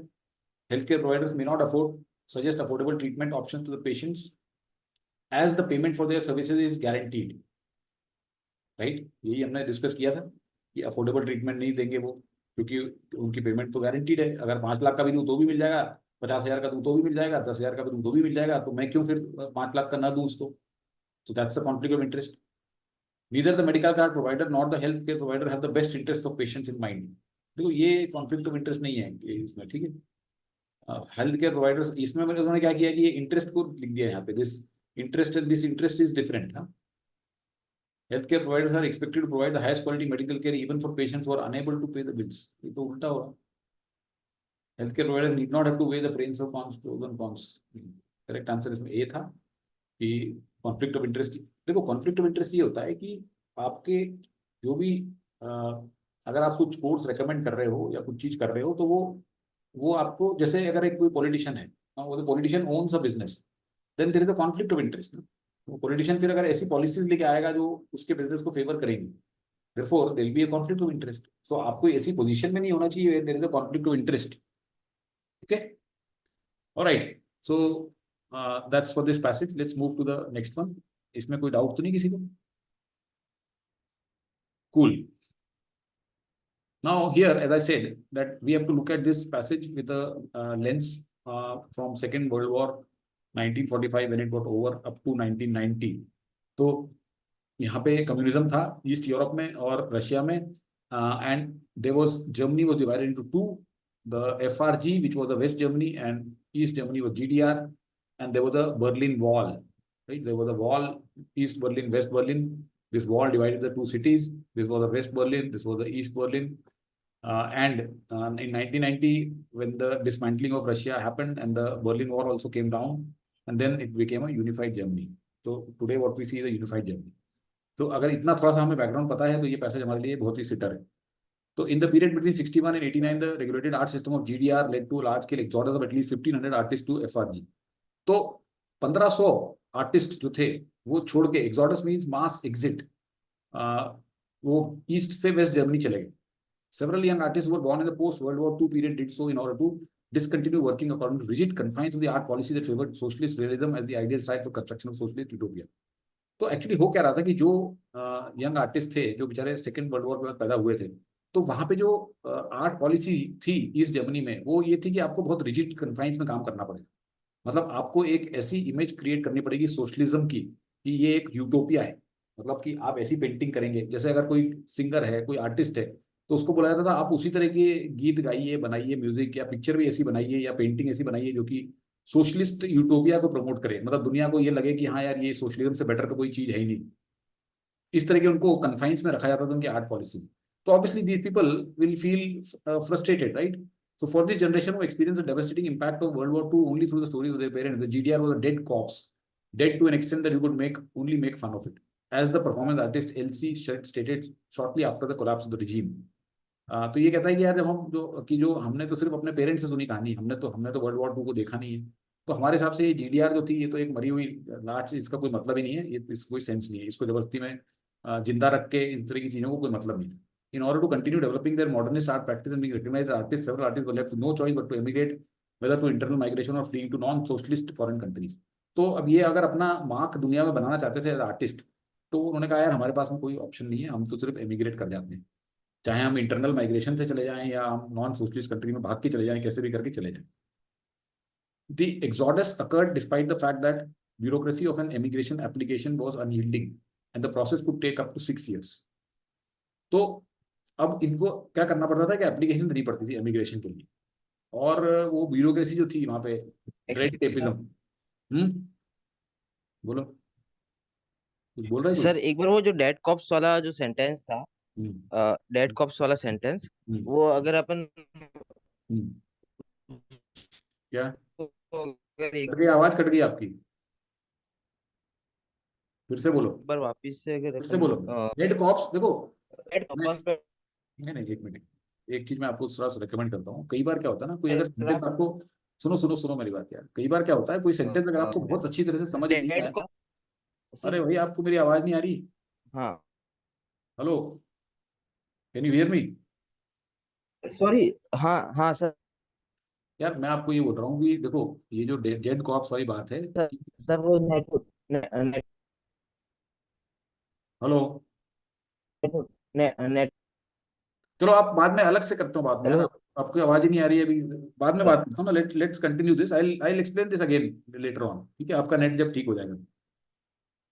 तो this exodus, sir can you hear me? भाई आपकी आवाज ठीक नहीं आ रही है, मैं आपको बाद में समझा दूंगा अलग से। ये सेंटेंस कोई शो स्टॉपर नहीं है। देखो आप लोगों को एक चीज मैं बहुत स्ट्रांगली रेकमेंड करूंगा कि अगर एक आध सेंटेंस कोई ऐसा समझ में आया, ऐसा आ जाए ना जो समझ नहीं आ रहा हो, तो उसको वहां छोड़ देते हैं। Yes. हमें हर सेंटेंस को वहीं के वहीं उसका पूरा 100% निचोड़ या मीनिंग निकालने की जरूरत नहीं है।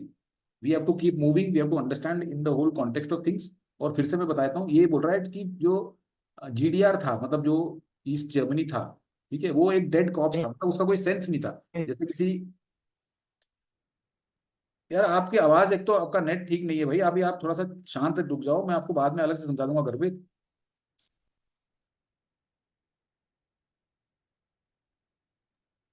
Yes sir, no problem sir. Hello. मैं आपको बाद में समझा दूंगा भाई सेशन में, क्योंकि अभी फ्लो चल रहा है ना, उसमें चलने दो अभी। ओके, तो process could take up to 6 years. For years, applicants literally lived amid their packed boxes in anticipation of a definitive answer on their immigration application. तो 6-6 साल लग जाते थे, लेकिन ये लोग फिर भी अपने बेचारे बॉक्स वॉक्स पैक करके बैठे रहते थे, जैसे ही आएगा हमारे एप्लीकेशन आएगी वैसे ही हम निकल जाएंगे। Once in West, they face new challenges as they transition from the state-controlled model of artistic production of East towards the market-led approach favored in the West, with marked effects of their work. अब ये जब वहां चले गए waste Germany में, तो वहां पे भी चैलेंज आ गया इनको, क्योंकि यहाँ पे स्टेट कंट्रोल मॉडल था आर्टिस्टिक प्रोडक्शन का। मतलब यहाँ पे आपको बताया जाता है कि आप यही चीजें पेंट करोगे, यही ऐसी पेंटिंग बनाओगे।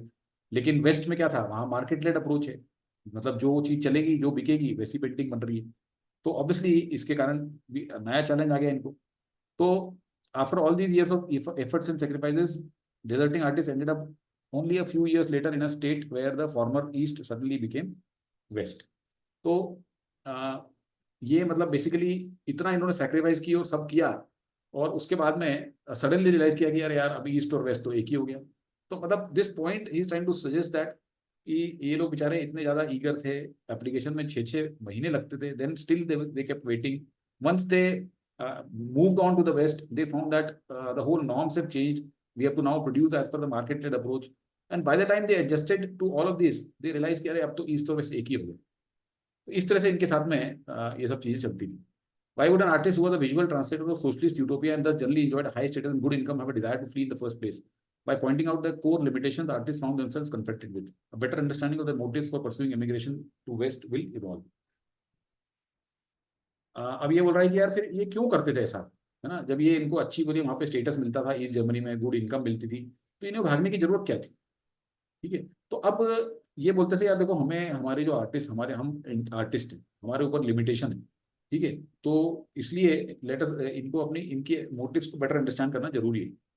By focusing on the self-controlled and regulated art system, we can define the artistic constraints and thereby limitation for younger generation. The hierarchical structure of East German's ruling party, SED, was reflected in its subsidized cultural sector. In order to influence the artistic landscape, promote the official artistic style, state government founded the VBK, the Artist Union, associated with the unions were mandatory. तो अब ये सब चीजें यहाँ पे detail में बताई गई कि GDR जो था ईस्ट जर्मनी, वहाँ पे ये जो रूलिंग पार्टी थी, ये किस तरीके से अपना कल्चरल सेक्टर चलाती थी। ठीक है, तो यहाँ पे there was a society, there was a and then each artist was supposed to be a member of this, not a society but a union. The union enforced the right to use special food cards in the early years, supported artists' effort to find a studio, and most importantly, assigned commissions for artwork. तो शुरू में तो ये इनको help करते थे, right, इनको studio apartment ढूंढते थे और पैसे भी देते थे, कमीशन भी देते थे। Simultaneously, the culture department carried out campaigns against extremism, formalism, cosmopolitanism, और abstract art. और साथ साथ ये they used to have campaigns against all of these things. That means these were considered to be the traits of Western world, not the Eastern world, though socialist world. इसलिए इन चीजों को dissuade करते थे। Non-conformists, that is those who worked in independent manner, who continue their work only through private funding or their own expertise. Artists whose art was not in alignment with the dogma prescribed by the official state socialist style were therefore excluded from art exhibitions. Commissions could even be banned from exhibition and work. और जो लोग इस तरह की चीजों को नहीं मानते थे, इस तरह के जो उनके dogma means something that you are being asked to follow without questioning, तो उनको जो नहीं मानते थे उनको आर्ट एग्जीबिशंस और कमीशन से एक्सक्लूड कर दिया जाता था और उनको बैन भी कर दिया। तो ये पैराग्राफ में आपको समझाने की कोशिश की जा रही है कि यार ये लोग क्यों भागते थे ना, यहाँ से यहाँ तक हमें समझ में आया कि यार ये भाग भी जाते थे तो बेचारों को बहुत दिक्कत होती थी, और फिर बाद में ईस्ट और वेस्ट एक ही बन गया। तो why did they run in the first place? They were earning a decent salary in East Germany, they were having a good status. तो यहाँ पे बताया गया कि ये इनकी यूनियन होती थी, जो गवर्नमेंट ने उसमें रूल यूनियन बना दी, वो यूनियन सारे जो भी था इनको हेल्प करती थी, प्लस इनको कमीशन देती थी, कमीशन करवाती थी इनसे, आर्ट वर्क थोड़ा पैसे से देती थी. But then they wanted them to draw और paint as only on a certain guideline, which was to promote the socialism. And if they were indulging in all this expressionism, formalism, cosmopolitanism, abstract art, then they were basically banned from exhibitions, and they were even sometimes not given commissions, and basically totally इनको ban भी कर सकते थे. तो इसलिए ये भागते थे यहाँ पे, ये बता.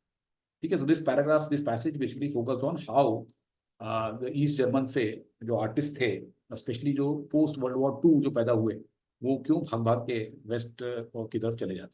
ठीक है. And then what was their fate and what led to them doing this.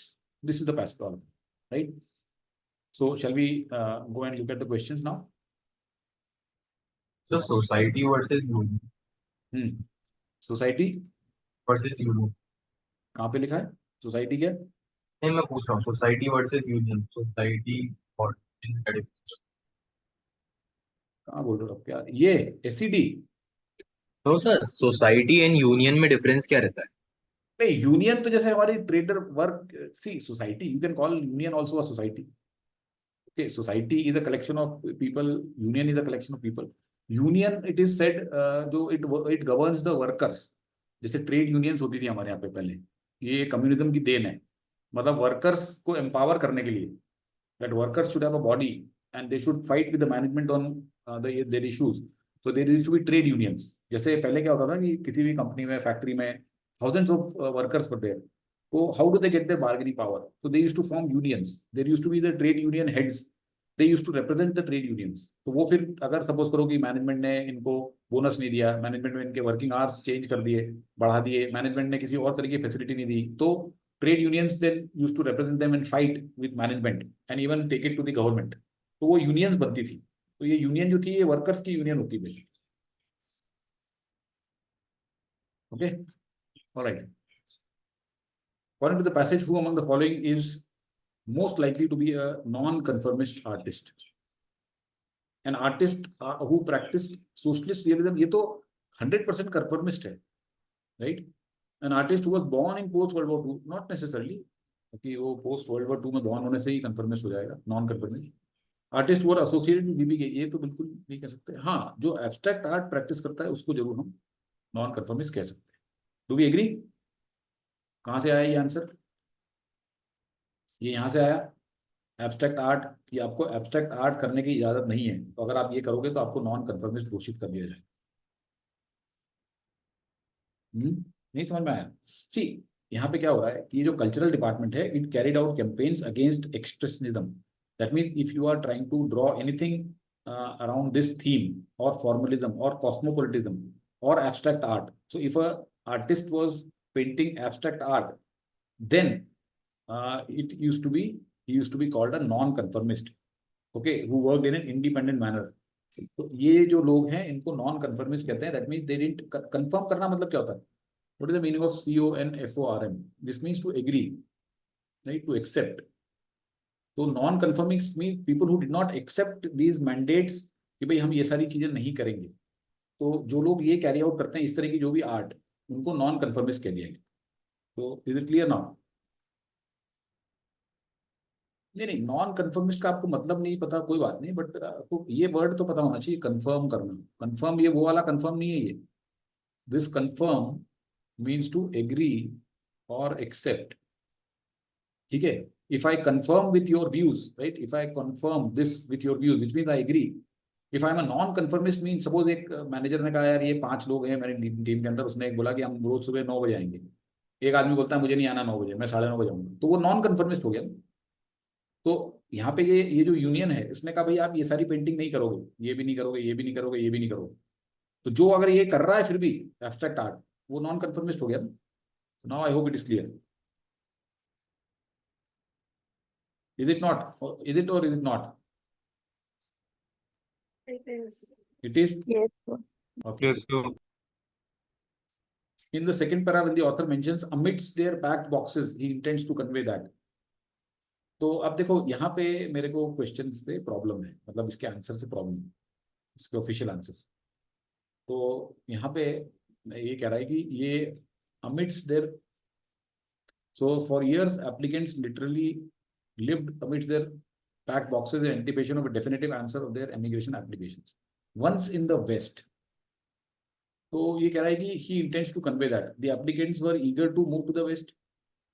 The applicants were eager against socialism, ये तो छोड़ दो. The applicants were eager to leave the GDR, ये भी ठीक है. The arrest trial was about to, ये तो छोड़ दो. अब मेरे हिसाब से दोनों आंसर सही. What do you say? Yes, sir. I marked the A part, but वो wrong हो गया. नहीं, वो wrong, वो नहीं है wrong. Okay, that is not wrong because the explanation that is given also was pretty ridiculous there. Okay, and generally मैं क्या करता हूँ कि इस तरह के जो एक्सप्लेनेशन दिखते हैं मुझे, चाहे सीएल की मॉक हो, आईएमएस के हो, चाहे, तो I raise query but I never get a response because they can not justify. देखो ये कहता है कि इसमें जरूरी नहीं कि ये वेस्ट में जा रहा हो. उसका जो उसने क्या किया ना, सी को जस्टिफाई किया है कि applicants were eager to leave the GDR. इसको कैसे जस्टिफाई किया सर? उसने कहा भाई देखो हमें ये नहीं पता कि वो वेस्ट जा रहा है. अरे भाई वो हर जगह तो ये लिखा है कि they used to go to west only. साफ तो लिखा हुआ है हर जगह, 50 जगह पे कि once in the West. This means what? That obviously they are all going to the West ना, they are not going here और देयर. डू यू एग्री और नॉट? तो इसलिए मेरे हिसाब से दोनों ही आंसर सही हैं. तो जिसने ये भी लिखा है वो भी सही है, जिसने ये लिखा है वो भी सही है. Both answers are correct here. Excuse me sir. हाँ जी. सर फर्स्ट पैरा में वो लास्ट में नॉन सोशलिस्ट फॉरेन कंट्रीज लिखा था बस. हाँ, तो उससे कह सकते हैं कि जरूरी नहीं है कि वेस्ट हो. यार देखो आप एक minute. Several artist were left with no choice then to emigrate whether through internal. ये ठीक है आपकी बात, लेकिन यहाँ पे जो लिखा हुआ है इससे क्या समझोगे आप? वंस इन द वेस्ट, दे कौन है? Applicants lived literally with their packed boxes, and I am here not talking about, these are not applicants. ये question pertaining to क्या है? कहाँ गया वो? Applicants, right? This pertaining to applicants, whereas here this is pertaining to artists. So whether it is the same group of people, maybe not. इसीलिए ये question debatable. समझ रहे हो आप बात? कि ये वाला अगर आप यहाँ से पढ़ोगे कि for years applicants literally lived with their boxes in anticipation, once in the west they faced new challenge. So obviously they are going towards west only. That to my mind, है ना. मेरे हिसाब से ये दोनों आंसर करेक्ट हैं. ठीक है, तो आप अपना पॉइंट कैलकुलेट करने के लिए दोनों आंसर ले सकते हो. भले ये टाइम वाला कुछ भी बोले, वो कोई भगवान नहीं है ना. So I don't agree with many of their explanations and I tell you why, and if you don't agree then we will discuss, है ना. तो मेरे हिसाब से ये बहुत क्लियर है कि इसमें दोनों आंसर चल सकते हैं. The primary function that the quote in the first paragraph of dead cops, dead to an extent that you can only make fun of it, serves as indicate the tone. It doesn't indicate the tone of the passage. Indicate the importance of art. Indicate the lack of activism. Indicate the general sentiment of young or populace or TV. Yes, this was the general sentiment कि ये जो dead cops है इसका कोई कुछ नहीं, सिर्फ इसके ऊपर हंसी सकते हैं और कुछ नहीं. ठीक है, तो ये this was a simple, straightforward, correct answer. Which of the following situations would be most similar to that of a non-conformist artist? ये भी easy question है. जैसे नॉन कन्फर्मिस्ट आर्टिस्ट क्या करता है कि जो गवर्नमेंट ने बताया कि हमें यही करना है, he does not agree to that and he does something else. तो यहाँ पे book vendor selling books that are against the political sentiments, right? So here also the political sentiments dictate that you draw only a certain kind of paintings or make certain kind of paintings, but when you do something which is against that, then you are basically being a non-conformist. तो इसमें C is the right answer. बाकी कोई कुछ नहीं. Sir इसमें A क्यों नहीं है? Teenager pursuing his hobby against the wish of his parents. I mean it isn't. हाँ. I mean I understand, but I thought कि artist जैसे है the whole idea of creativity और expression. Let us understand the actors here. ठीक है. So here we have artists. First of all, let's understand who is the non-conformist. है ना. So here he is an artist and here is the government dictating that certain kind of art can only be drawn which promotes socialist realism, right? कि आप अगर इस तरह की बनाओगे और आपको जो एक्सप्रेशनिज्म और कंटेम्परेरिज्म और एब्स्ट्रैक्ट आर्ट वगैरह बनाने की आज़ादी नहीं, लेकिन आप अगर फिर भी बनाए चले जा रहे हो तो आप नॉन कन्फर्मिस्ट हो गए. ये देखो एक टीनेजर है ये, है ना, और ये पेरेंट्स हैं. तो is this parent some kind of a governing body और anything? Whereas here you look at this answer, political sentiments of the state. यहाँ पे भी इसके political sentiments ये हैं कि आप सोशलिस्ट रियलिज्म को ही प्रमोट करो, और यहाँ पे आप ऐसी बुक्स बेच रहे हो, यहाँ पे आप ऐसी पेंटिंग बना रहे हो जो कि अगेंस्ट है इसके. तो ये हुआ ना पैरेलल, ये तो मतलब this is very trivial thing isn't it compare to this. So मतलब I कि हाँ बताओ I बताओ। got stuck up on the idea of artist हाँ little bit. No, so this also is vendor. अच्छा नहीं, मतलब you wanted something similar to artist. हाँ, I would have like अगर C में option होता author, then I would have ticked that. No, but book vendor also ठीक है ना, तो book vendor is doing his job, हाँ, so he is also going against, तो क्या हो गया? नहीं मतलब करेक्ट ही ऐसी ऐसा बस पूछ रहे। नहीं ठीक है, so C is correct. Okay. I agree, I have no doubt on this answer ना, तो हाँ, no sir, I'm just हाँ asking for my input. Okay no, so हमें बेसिकली सिचुएशन वही देखनी है जहाँ पे कुछ पॉलिटिकल सेंटिमेंट्स हो और जहाँ पे कोई उसके अगेंस्ट काम कर रहा हो। हाँ ठीक है, आपकी बात सही है कि बुक वेंडर की जगह अगर author writing books that are against the political sentiment would have been much straightforward, right? हाँ, it would have been too perfect a fair But then option. they don't give a perfect answer, na, unfortunately. हाँ, that's because, right. that will become very easy for anybody to figure out, right? Okay, sir. Okay, all right, great. So let's now move our attention to the passage number 2. And in passage number 2, what we get to see is this. Now, I'll just take a quick this thing through this. This was not a very difficult passage if you look at this thing. इसमें क्या बोल रहा है कि oceans के अंदर इतना carbon dioxide absorb हो जाता है, ठीक है, और 200 सालों में इतना ज्यादा हो चुका है। And when carbon dioxide is absorbed, then it reduces seawater pH. और pH का अगर हमें पता हो तो हमें पता होना चाहिए कि 0 to 7 जब होता है, या कितना 1 to 7, this becomes acidic, और 7 से ऊपर जब जाता है 14 तक I think, then this is the basic nature. तो pH अगर reduce हो रहा है सी वाटर का, that means it is becoming acidic. Carbonate ion concentration कम हो रही है, तो यहाँ पे सिंपल ये देखो कि CO2 अगर बढ़ रहा है तो pH रिड्यूस हो रहा है और एसिडिक नेचर बढ़ रहा है, कार्बोनेट आयन रिड्यूस हो रहा है। ये अगर चीज हमें समझ में आ गई तो ये पैसेज हो जाएगा फटाफट। और कैल्शियम कार्बोनेट मटेरियल जो है, they are building blocks for skeleton and shells, and because of this the ocean becomes undersaturated, so therefore these organisms will not be able to produce and maintain their shells. So carbon dioxide जाने से सी में इतना नुकसान हो रहा है, that's what this particular paragraph tells you.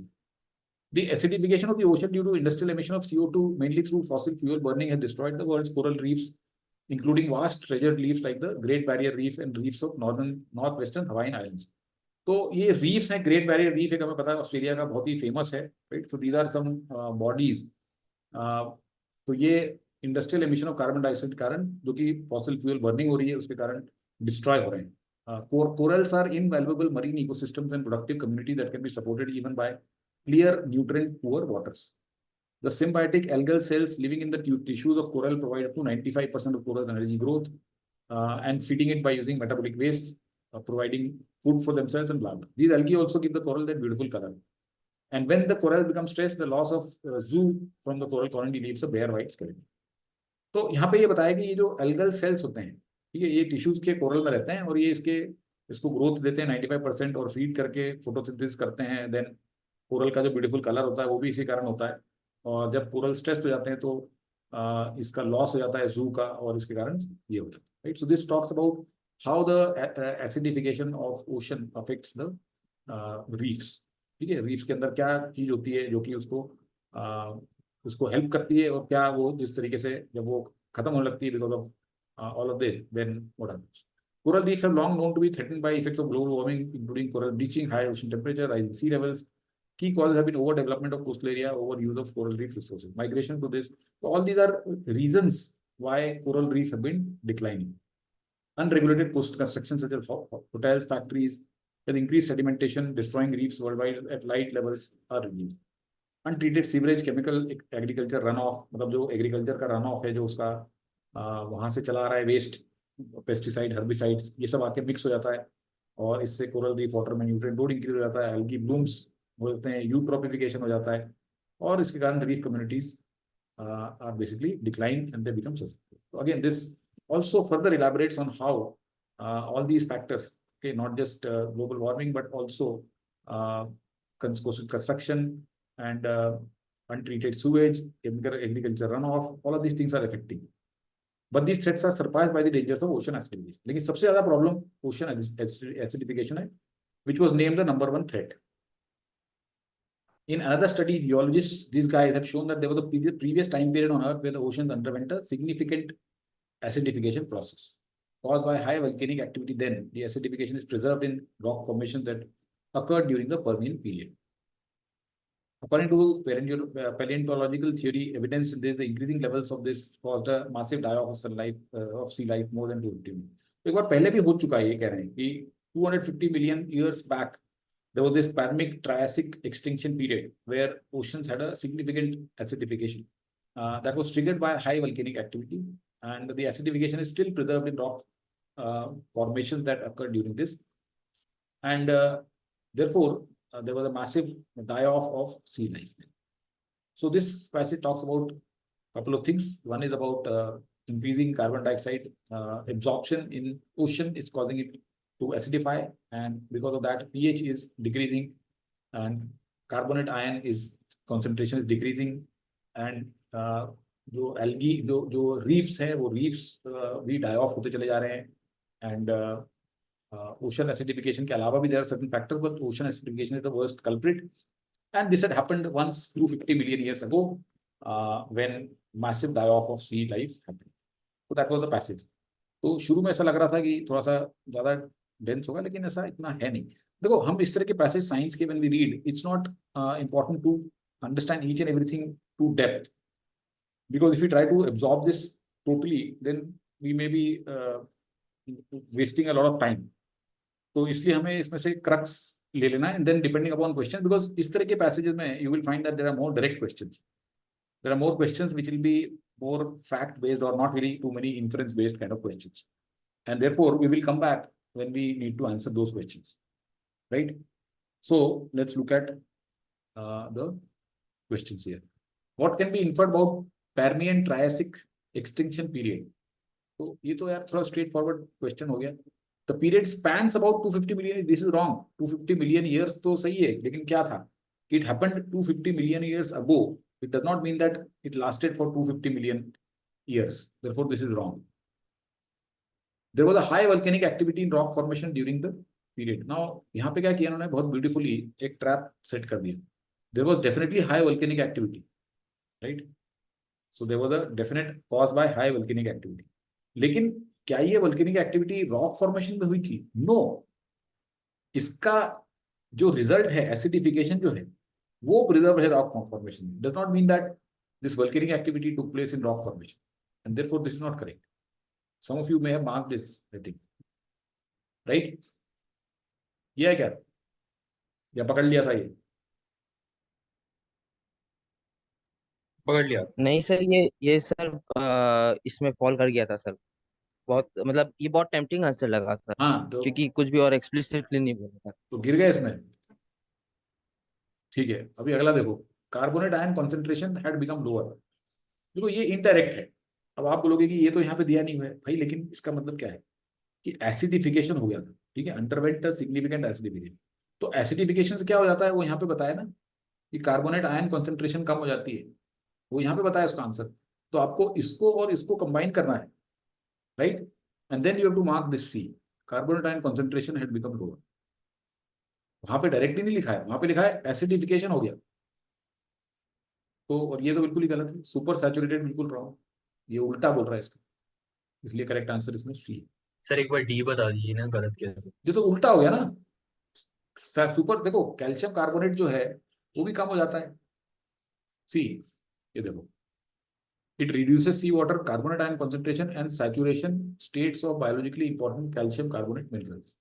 These chemical reactions are called isonides. Calcium carbonate minerals are building blocks of skeletons. However, continued ocean acidification is causing them to become undersaturated with these minerals. That means कि calcium carbonate minerals acidification से undersaturated हो जाते हैं. Yes, sir. यहाँ क्या दिया हुआ है इसको कि they become super saturated. तो ये exactly opposite हो गया ना, right? Yes, sir. Got it. All right.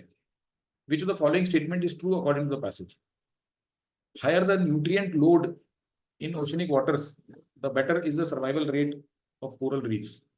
ऐसा है क्या? Higher the nutrient load. Nutrient load की कहाँ बताया हुआ है? Nutrient load.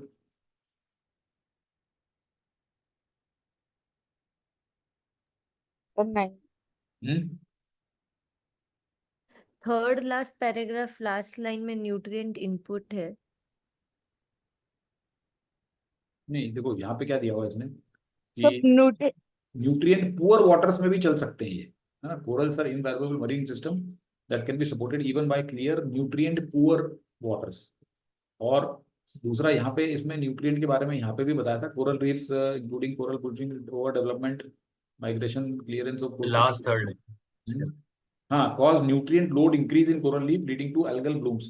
तो कोरल तो न्यूट्रिएंट लोड इंक्रीज से तो इसका नुकसान हो रहा है भाई का, है ना, इसका नुकसान हो रहा है। तो ये उल्टा बोल दिया इसने, ये उल्टा बोल दिया ना, यहाँ से साफ साफ दिख रहा है कि न्यूट्रिएंट लोड इंक्रीज होने से कोरल रीफ्स डिसअपियर होगी, therefore this is wrong. The presence of zoo is primarily responsible for coral bleaching. ये तो उल्टा बोल रहा है, ये जितने होते हैं उससे तो ब्यूटीफुल कलर होता है उसका, जब ये गायब हो जाते हैं the absence of zoo उससे कोरल ब्लीचिंग होती है, तो ये भी उल्टा दे रहा है। This is wrong. Coral reef communities are more complex and varied than most. ऐसा नहीं बोल रहा है कि this is more complex than most, ऐसा कहीं भी नहीं बोला। It may be complex, but there is no comparison with other ecospheres. The Great Barrier Reef and Northwestern Hawaiian Islands have become wastelands of dead coral. Yes, कह सकते हैं हम, यहाँ पे बिल्कुल कह रहा है, destroyed the world coral reefs, including vast treasure reefs like Great Barrier Reef and reefs of this. So, correct answer is D here. Agreed? Okay. Which of the following has not been attributed as a reason for decline in coral reef communities? Carbon dioxide levels, yes, they are definitely a culprit.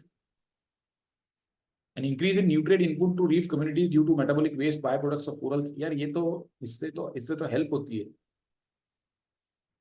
Has not been attributed as a reason for decline.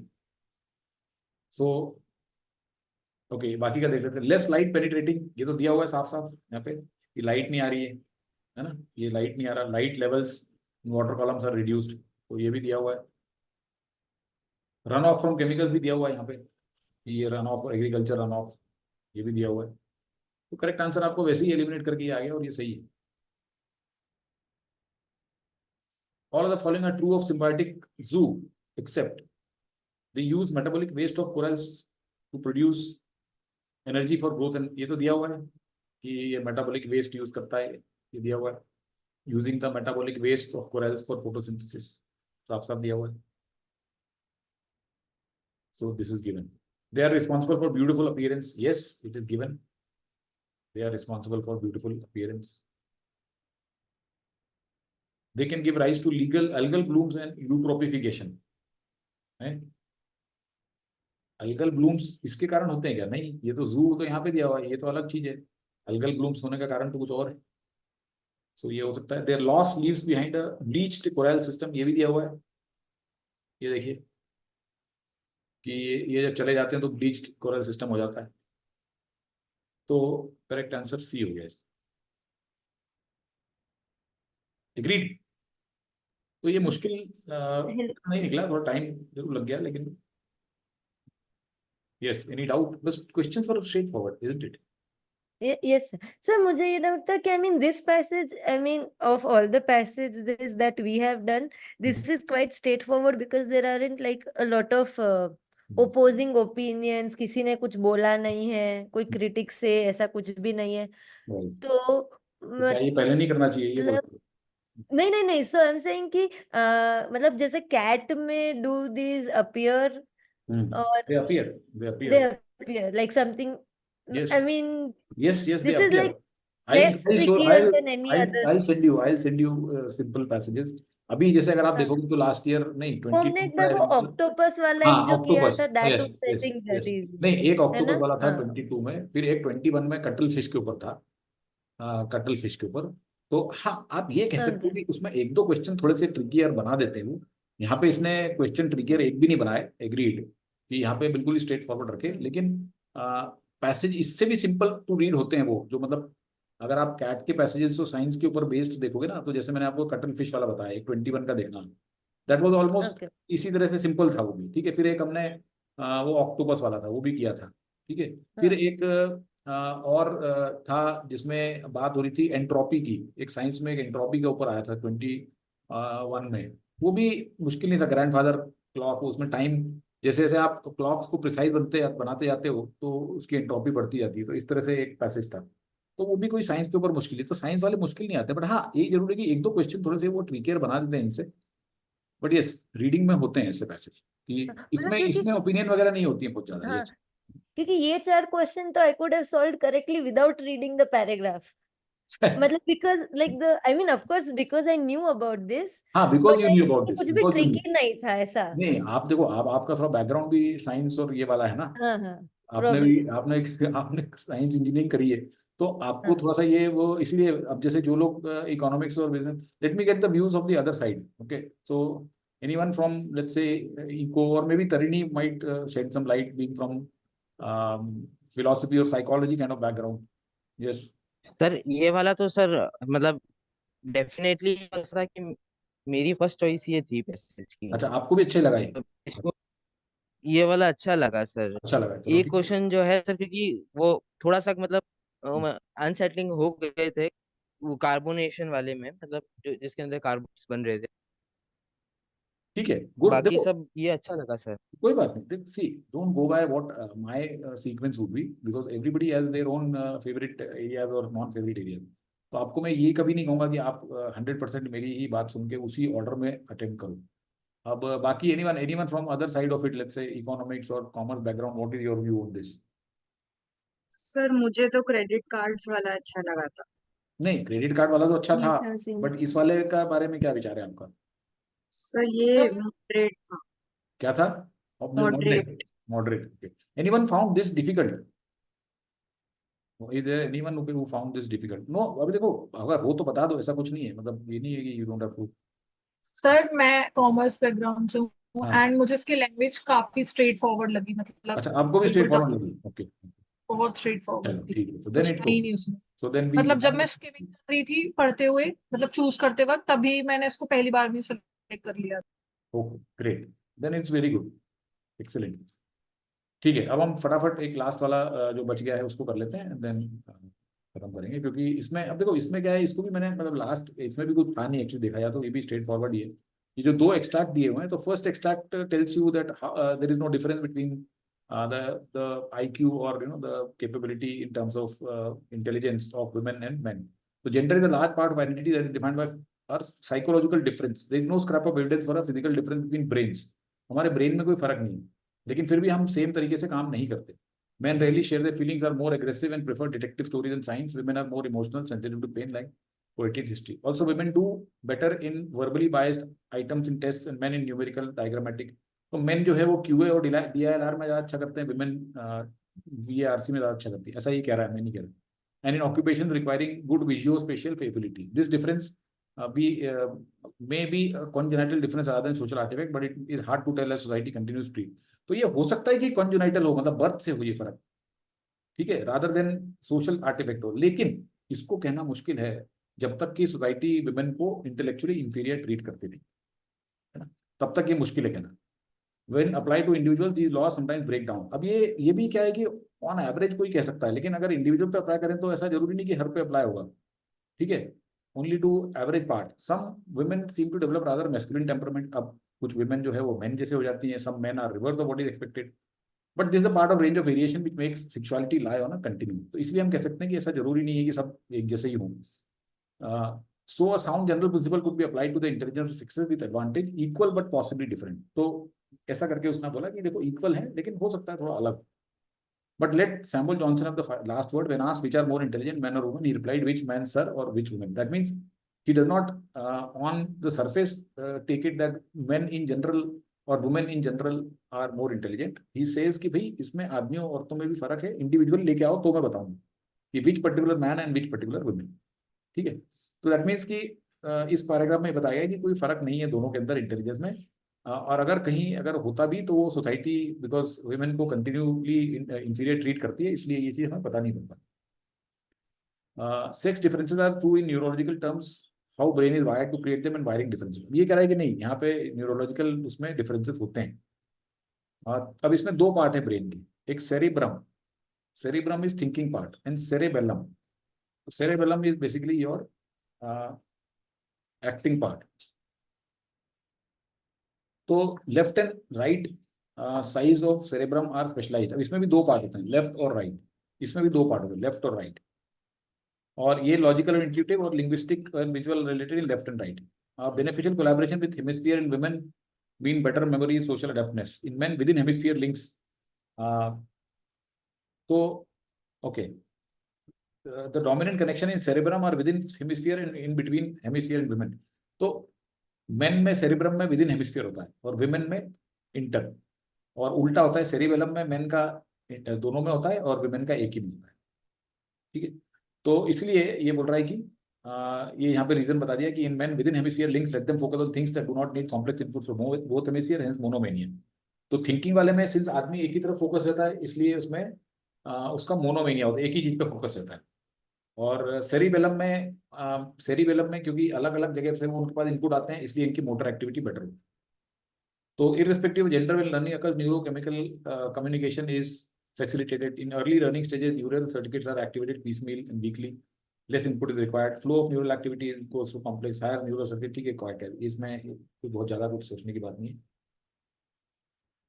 Let's go to the questions. With reference to extract 2, which of the following does not describe the cognitive or structural characteristics of the male brain? Men have better motor abilities than women and more monomaniacal patterns. ये तो बताया हुआ है उसमें. This is given कि men have better motor abilities and women have men have more monomaniacal. So this is given. This is not correct.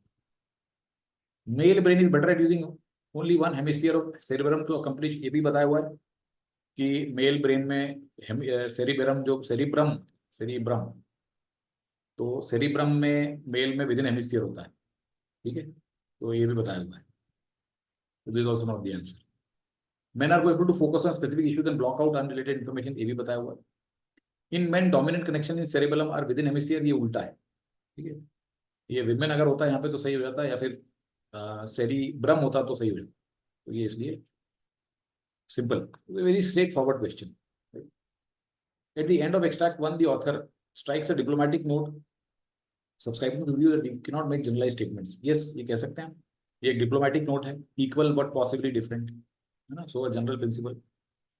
तो ये कह सकते हैं. Adopts a non-committal stance. नहीं, non-committal नहीं बोल रहा है ना वो. Objective view that intelligence is gender specific बिल्कुल नहीं बोल रहा. Emphatic opinion भी नहीं बोल रहा. ये is the right answer. कोई doubt? No, sir. Simple.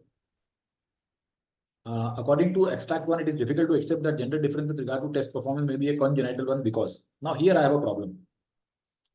Here I have a problem with two options. Which are those two? A and B. A and B. So do we agree that there is a problem? Yes, sir. And do you agree with the answer that is officially given, which is B? Or why this is not correct? I take the the larger answer. जैसे वो GDR और West वाला भी था, तो GDR seems like a broader option. So you take societal practices. I did societal practices because like preconceived notions are also caused due to societal practices. ऐसा करके मैंने societal. But societal practices does it not become vague? What kind of societal practices? देखो, see, societal practices क्या है? So ये कह रहा है कि हमारी जो as long as society continues to treat women, so societal practice of treating women as intellectually inferior. If suppose this was written, would this not have been a little better? Because societal practices is difficult to accept that gender difference with regard to test performance may be a congenital one because. So I found it very difficult to choose either of them. मुझे दोनों ही सही लग रहे थे और pre-conceive notion भी कह सकते हैं क्योंकि सोसाइटी क्या कर रही है, देखिए. As long as society continues to treat women as this suggests that society has got a preconceived notion, isn't it? So I don't know what to make of it. But मेरे हिसाब से अगर आपने A भी लगाया तो भी सही है और दोनों B भी लगाया तो भी सही. Both are correct answers here, to my mind. Yes, Kanan. Sir मुझे ऑप्शन बी काफी ओपन एंडेड लग रहा था काफी open ended था because again social practices can be interpreted in many ways as you Correct. said. Correct. तो that's why I eliminated option B और A मुझे थोड़ा सा ज़्यादा similar लग रहा था उस लाइन से. So that's why I marked A. ठीक है, मेरा भी व्यू यही था, क्योंकि मुझे यहाँ पे societal practices look to me too open ended. See again I am not saying कि ये गलत है, ये गलत नहीं है, उसको भी आप देख सकते हो और इसको भी देख सकते हो. इसलिए मैं दोनों को ही सही करार दे रहा हूँ. I am not outrightly ruling out B and I am not saying कि क्योंकि यार देखो यहाँ मुझे मतलब मैं तो जैसे इसको पढ़ रहा हूँ मुझे प्री कंसीव नोशन दिख रहा है. अब उसका एक्सप्लेनेशन क्या दिया भाई ने वहां पे कि preconceive notions are with respect to individuals. How can a society have preconceive notion? इस तरह कोई यूजलेस एक्सप्लेनेशन दिया है. Does it any make any sense? And how has he eliminated? देखो मैं क्या करता हूँ ना, इनके मैं I don't read their explanations obviously because they are pathetic, but where I have a little issue, I go and read that how they have justified that answer, and I find all ridiculous kind of explanations. So here this explanation given is that this preconceived notion is of human beings, is of individuals. So we cannot say that the preconceived notion is of society. Arey yaar, society is also it comprises human beings only, na? So we can say that there is a preconceived notion in the society. What is wrong in saying this, that there is a preconceived notion in the society? Is there? Bataiye, if I am wrong, then please correct me.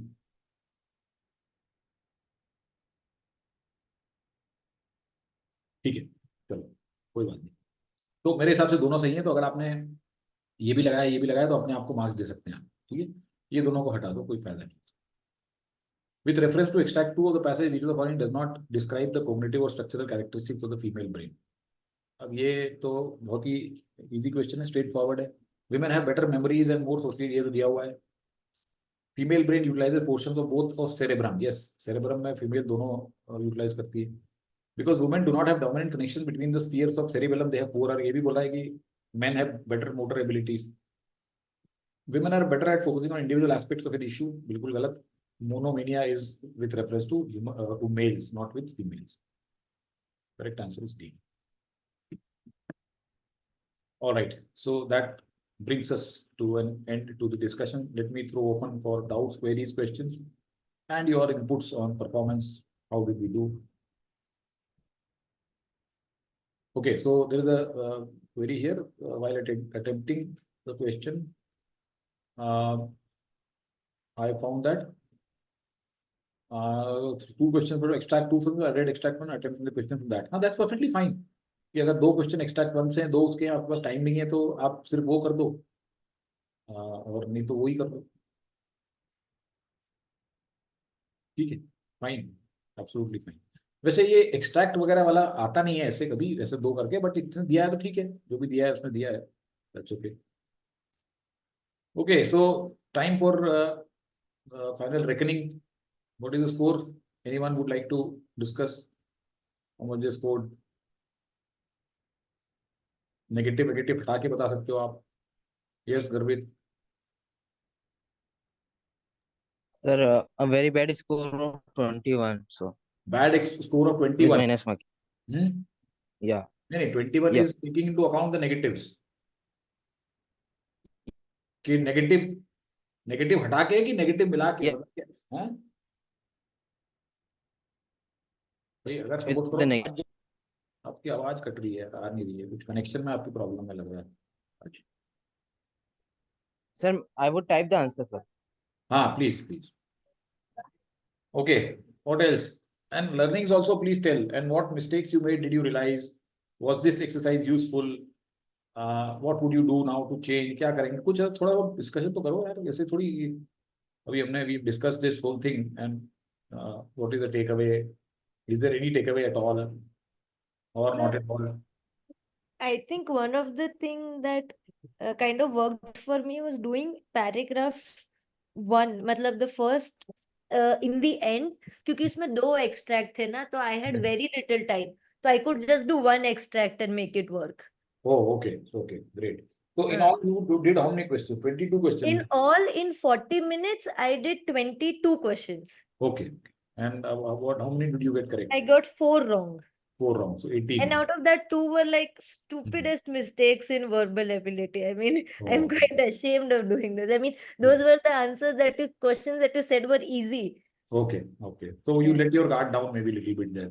Yeah, I mean, sometimes in paragraph completion, I tend to make mistakes for some reason. Yeah. Okay.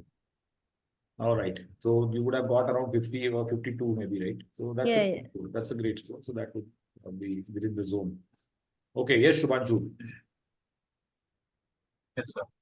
Sir मतलब मेरे को चारों ही RCs doable लगे, तो मैंने 3 attempt किए और फिर भी मेरे पास मतलब मिनट बच गए थे लास्ट में, और एक क्वेश्चन मैं कर सकता। तो ओवरऑल कितने सही हुए आपके? सो ओवरऑल मार्क्स में निकल गए 39 सर। कितने? With 39 without 39. Negative, 39 without negative. Yes. Okay. All right. Purvi 8 VA and 2 RCs, of which 12 were correct. Okay. ठीक है. So it means 16 में से 12 correct हुए आपके. 36 minus a few, 32, 33. Okay. So that's a good, fair, decent first attempt. Well, many of you would have given first this thing ना, ऐसा इस तरह से mock जैसा पहला ही शायद आपने दिया होगा. 31 including negative. Okay. Not bad, but I'm sure you would have learned how to make it better. Scored only 30, but I can score more because I would try to attempt more. हाँ, एक चीज बहुत important है इसमें. देखो verbal में क्या होता है कि because we don't know whether we are marking correct or not, which is not so in quant particularly, because quant में अगर आंसर आता है तो आता है, नहीं आता तो नहीं आता, especially in MCQ. तो आपको अपना feedback मिलते चले जाता है, लेकिन verbal में वो feedback नहीं मिलता है. तो sometimes the tendency to over attempt. Please resist this tendency because this can take your marks. अगर आपने 16 सही कर दिए और 8 कर दिए तो 48 से सीधा आपका स्कोर 40 पे आ जाएगा. और अगर आपने 16 ही क्वेश्चन किए जिसमें से 12 आपके 10 ही या 8 ही सही हुए हैं तो आपके 8 सही के 24 में से 8 कट जाएगा, 16 पे आ गया होगा. तो please don't unnecessarily also mark answers just to get more and more attempts. Okay, many people do this mistake. So please get a correct measure of your ability to attempt. आपकी कितने attempt हो रहे हैं. अगर अभी हिसाब से 16 होते हैं तो अभी आप 16-17 ऐसे धीरे धीरे बढ़ाओ. Don't suddenly try to go from 16 to 20 and 20 to 24. Yes, Shubhanshu. Sir, what should be the accuracy ratio? क्योंकि मेरा 55 to 61, 62 के रहता है. 75 to 80. मेरा बहुत कम है. कम है तो फिर कम है तो मतलब आप ज्यादा कर रहे हो, अटेम्प्ट ज्यादा कर रहे हो. देखो अटेम्प्ट कम भी कर रहा हूँ ना, तब भी मतलब मिस्टेक्स हो रही, सिली मिस्टेक्स हो रही. तो सिली मिस्टेक नहीं करनी. Silly mistake see, if somebody is attempting 75 to 80% मतलब accuracy level, that means उसने सही number of question attempt किए. अगर किसी का accuracy level 50%, 60% है तो वो ज्यादा attempt कर रहा है, over attempt. किसी का accuracy level 100% है तो वो under attempt कर रहा है. ये बात भी ध्यान रखना कि 100% is also not desirable. Okay, क्योंकि इसका मतलब है कि आप बहुत conservatively काम कर रहे हो. हाँ, अगर आपने 24 के 24 कर दिए और 100% accuracy वो अलग बात है, लेकिन 100% अगर आपने 15 ही क्वेश्चन, अगर समझो किसी ने 10 क्वेश्चन किए और 100% एक्यूरेसी है तो ये सही नहीं है. आप ज्यादा कर सकते हो, आप थोड़े कंजर्वेटिव जा रहे हो, है ना. और किसी ने 24 क्वेश्चन कर दिए और 50% गलत कर दिए, वो भी गलत है. यस करना. सर मेरे अटेम्प्ट्स काफी कम होते हैं. इजी क्वेश्चंस भी जैसे आज मैंने देखा कि बहुत इजीली डुएबल थे, बट वो मेरे टाइम क्रंच की वजह से रह गए. नहीं, कितने हुए? Overall I attempted around 13-14 questions, लेकिन एक्यूरेसी सही थी आज. तो चलो ठीक है, कोई बात नहीं, लेकिन पढ़ाना है धीरे धीरे. देखो जो भी चीज होगी ना धीरे धीरे होगी. अभी तो ये पहला था, अगले वाले में एक आध और देखो. See where you made a mistake and then let's say अब जैसे आपने 40 मिनट में 13 क्वेश्चन किए, अब जो बच गए 9 या 11 उनको करो और उनको देखो कितनी देर में. हो सकता है आपने गलत चॉइस कर ली हो सकता है एक आरसी आपने सही वाली छोड़ दी हो और गलत पकड़ ली हो. तो सही सिलेक्शन करना भी बहुत जरूरी है. जो क्वेश्चन हमने पकड़े उसमें कितना टाइम लगा और जो क्वेश्चन नहीं पकड़े उसमें कितना टाइम लगा. सर आरसी सही सिलेक्ट किया था, but I think the main problem I face is if I do one thing I and up spending a lot of time on that only. मैं इजीली उससे मूव ऑन नहीं कर पाती हूँ, मैं नेक्स्ट सेक्शन में नहीं पहुंच पाती हूँ. तो टाइम का फिर होल्ड नहीं रहता है और टाइम हो जाता है. ठीक है, कोई बात नहीं. We will discuss how to get over all these issues. Don't worry, धीरे धीरे इंप्रूव होगा. Gradually you will definitely improve. Alright, so if there's no further questions then we'll wind this. Sir हाँ बोलो. जैसे VAs में करता हूँ तो आइडियलिस्टिक अप्रोच क्या रहेगी इसमें? मैं 3-3 मिनट दे देता कभी कभी. 3-3 मिनट नहीं दे रहे. तो मैं मतलब 1 मिनट अगर उसको पढ़ूं, अगर समझ में नहीं आया तो फर्स्ट राउंड में छोड़ दूं. हाँ, मतलब कि 2 मिनट से ज्यादा तो एवरेज नहीं लगाना है. 2 मिनट से ज्यादा, क्योंकि किसी में 1.5 भी लग सकता है आपको, जैसे जल्दी भी हो जाएगा, किसी में 2.5 भी लग सकता है, लेकिन एवरेज 2 मिनट. तो आप अगर VA पहले पकड़ के चल रहे हो तो आप पहले उसको 12 मिनट तक 12-13 मिनट तक रिस्ट्रिक्ट कर लो. जितने भी हो जाए छोड़ दो. रूथलेसली छोड़ दो, फिर आप आरसी पे चले जाओ। गलती क्या होती है, people keep stretching here and they sometime reach 18-20 minutes in this, तो फिर गड़बड़ होगी ना, वहीं डिरेल हो गया। तो आपको you have to go through the entire paper at least and see कि कौन से हो सकते हैं, कौन से नहीं हो सकते। वर्बल में थोड़ा वो डिफिकल्ट होता है क्वांट की बजाय, बट वो प्रैक्टिस करना पड़ेगा। At least you should have gone through the whole paper, right? Yes. Okay. All right. So with that, we will wind up this session. Those who want to hang around for the speaking skills, we'll take a couple of minutes break and then we'll join back. Okay. So मतलब meeting में रहिएगा, but we'll take a minute or two break. Okay. So thank you everybody else and see you then. Bye bye.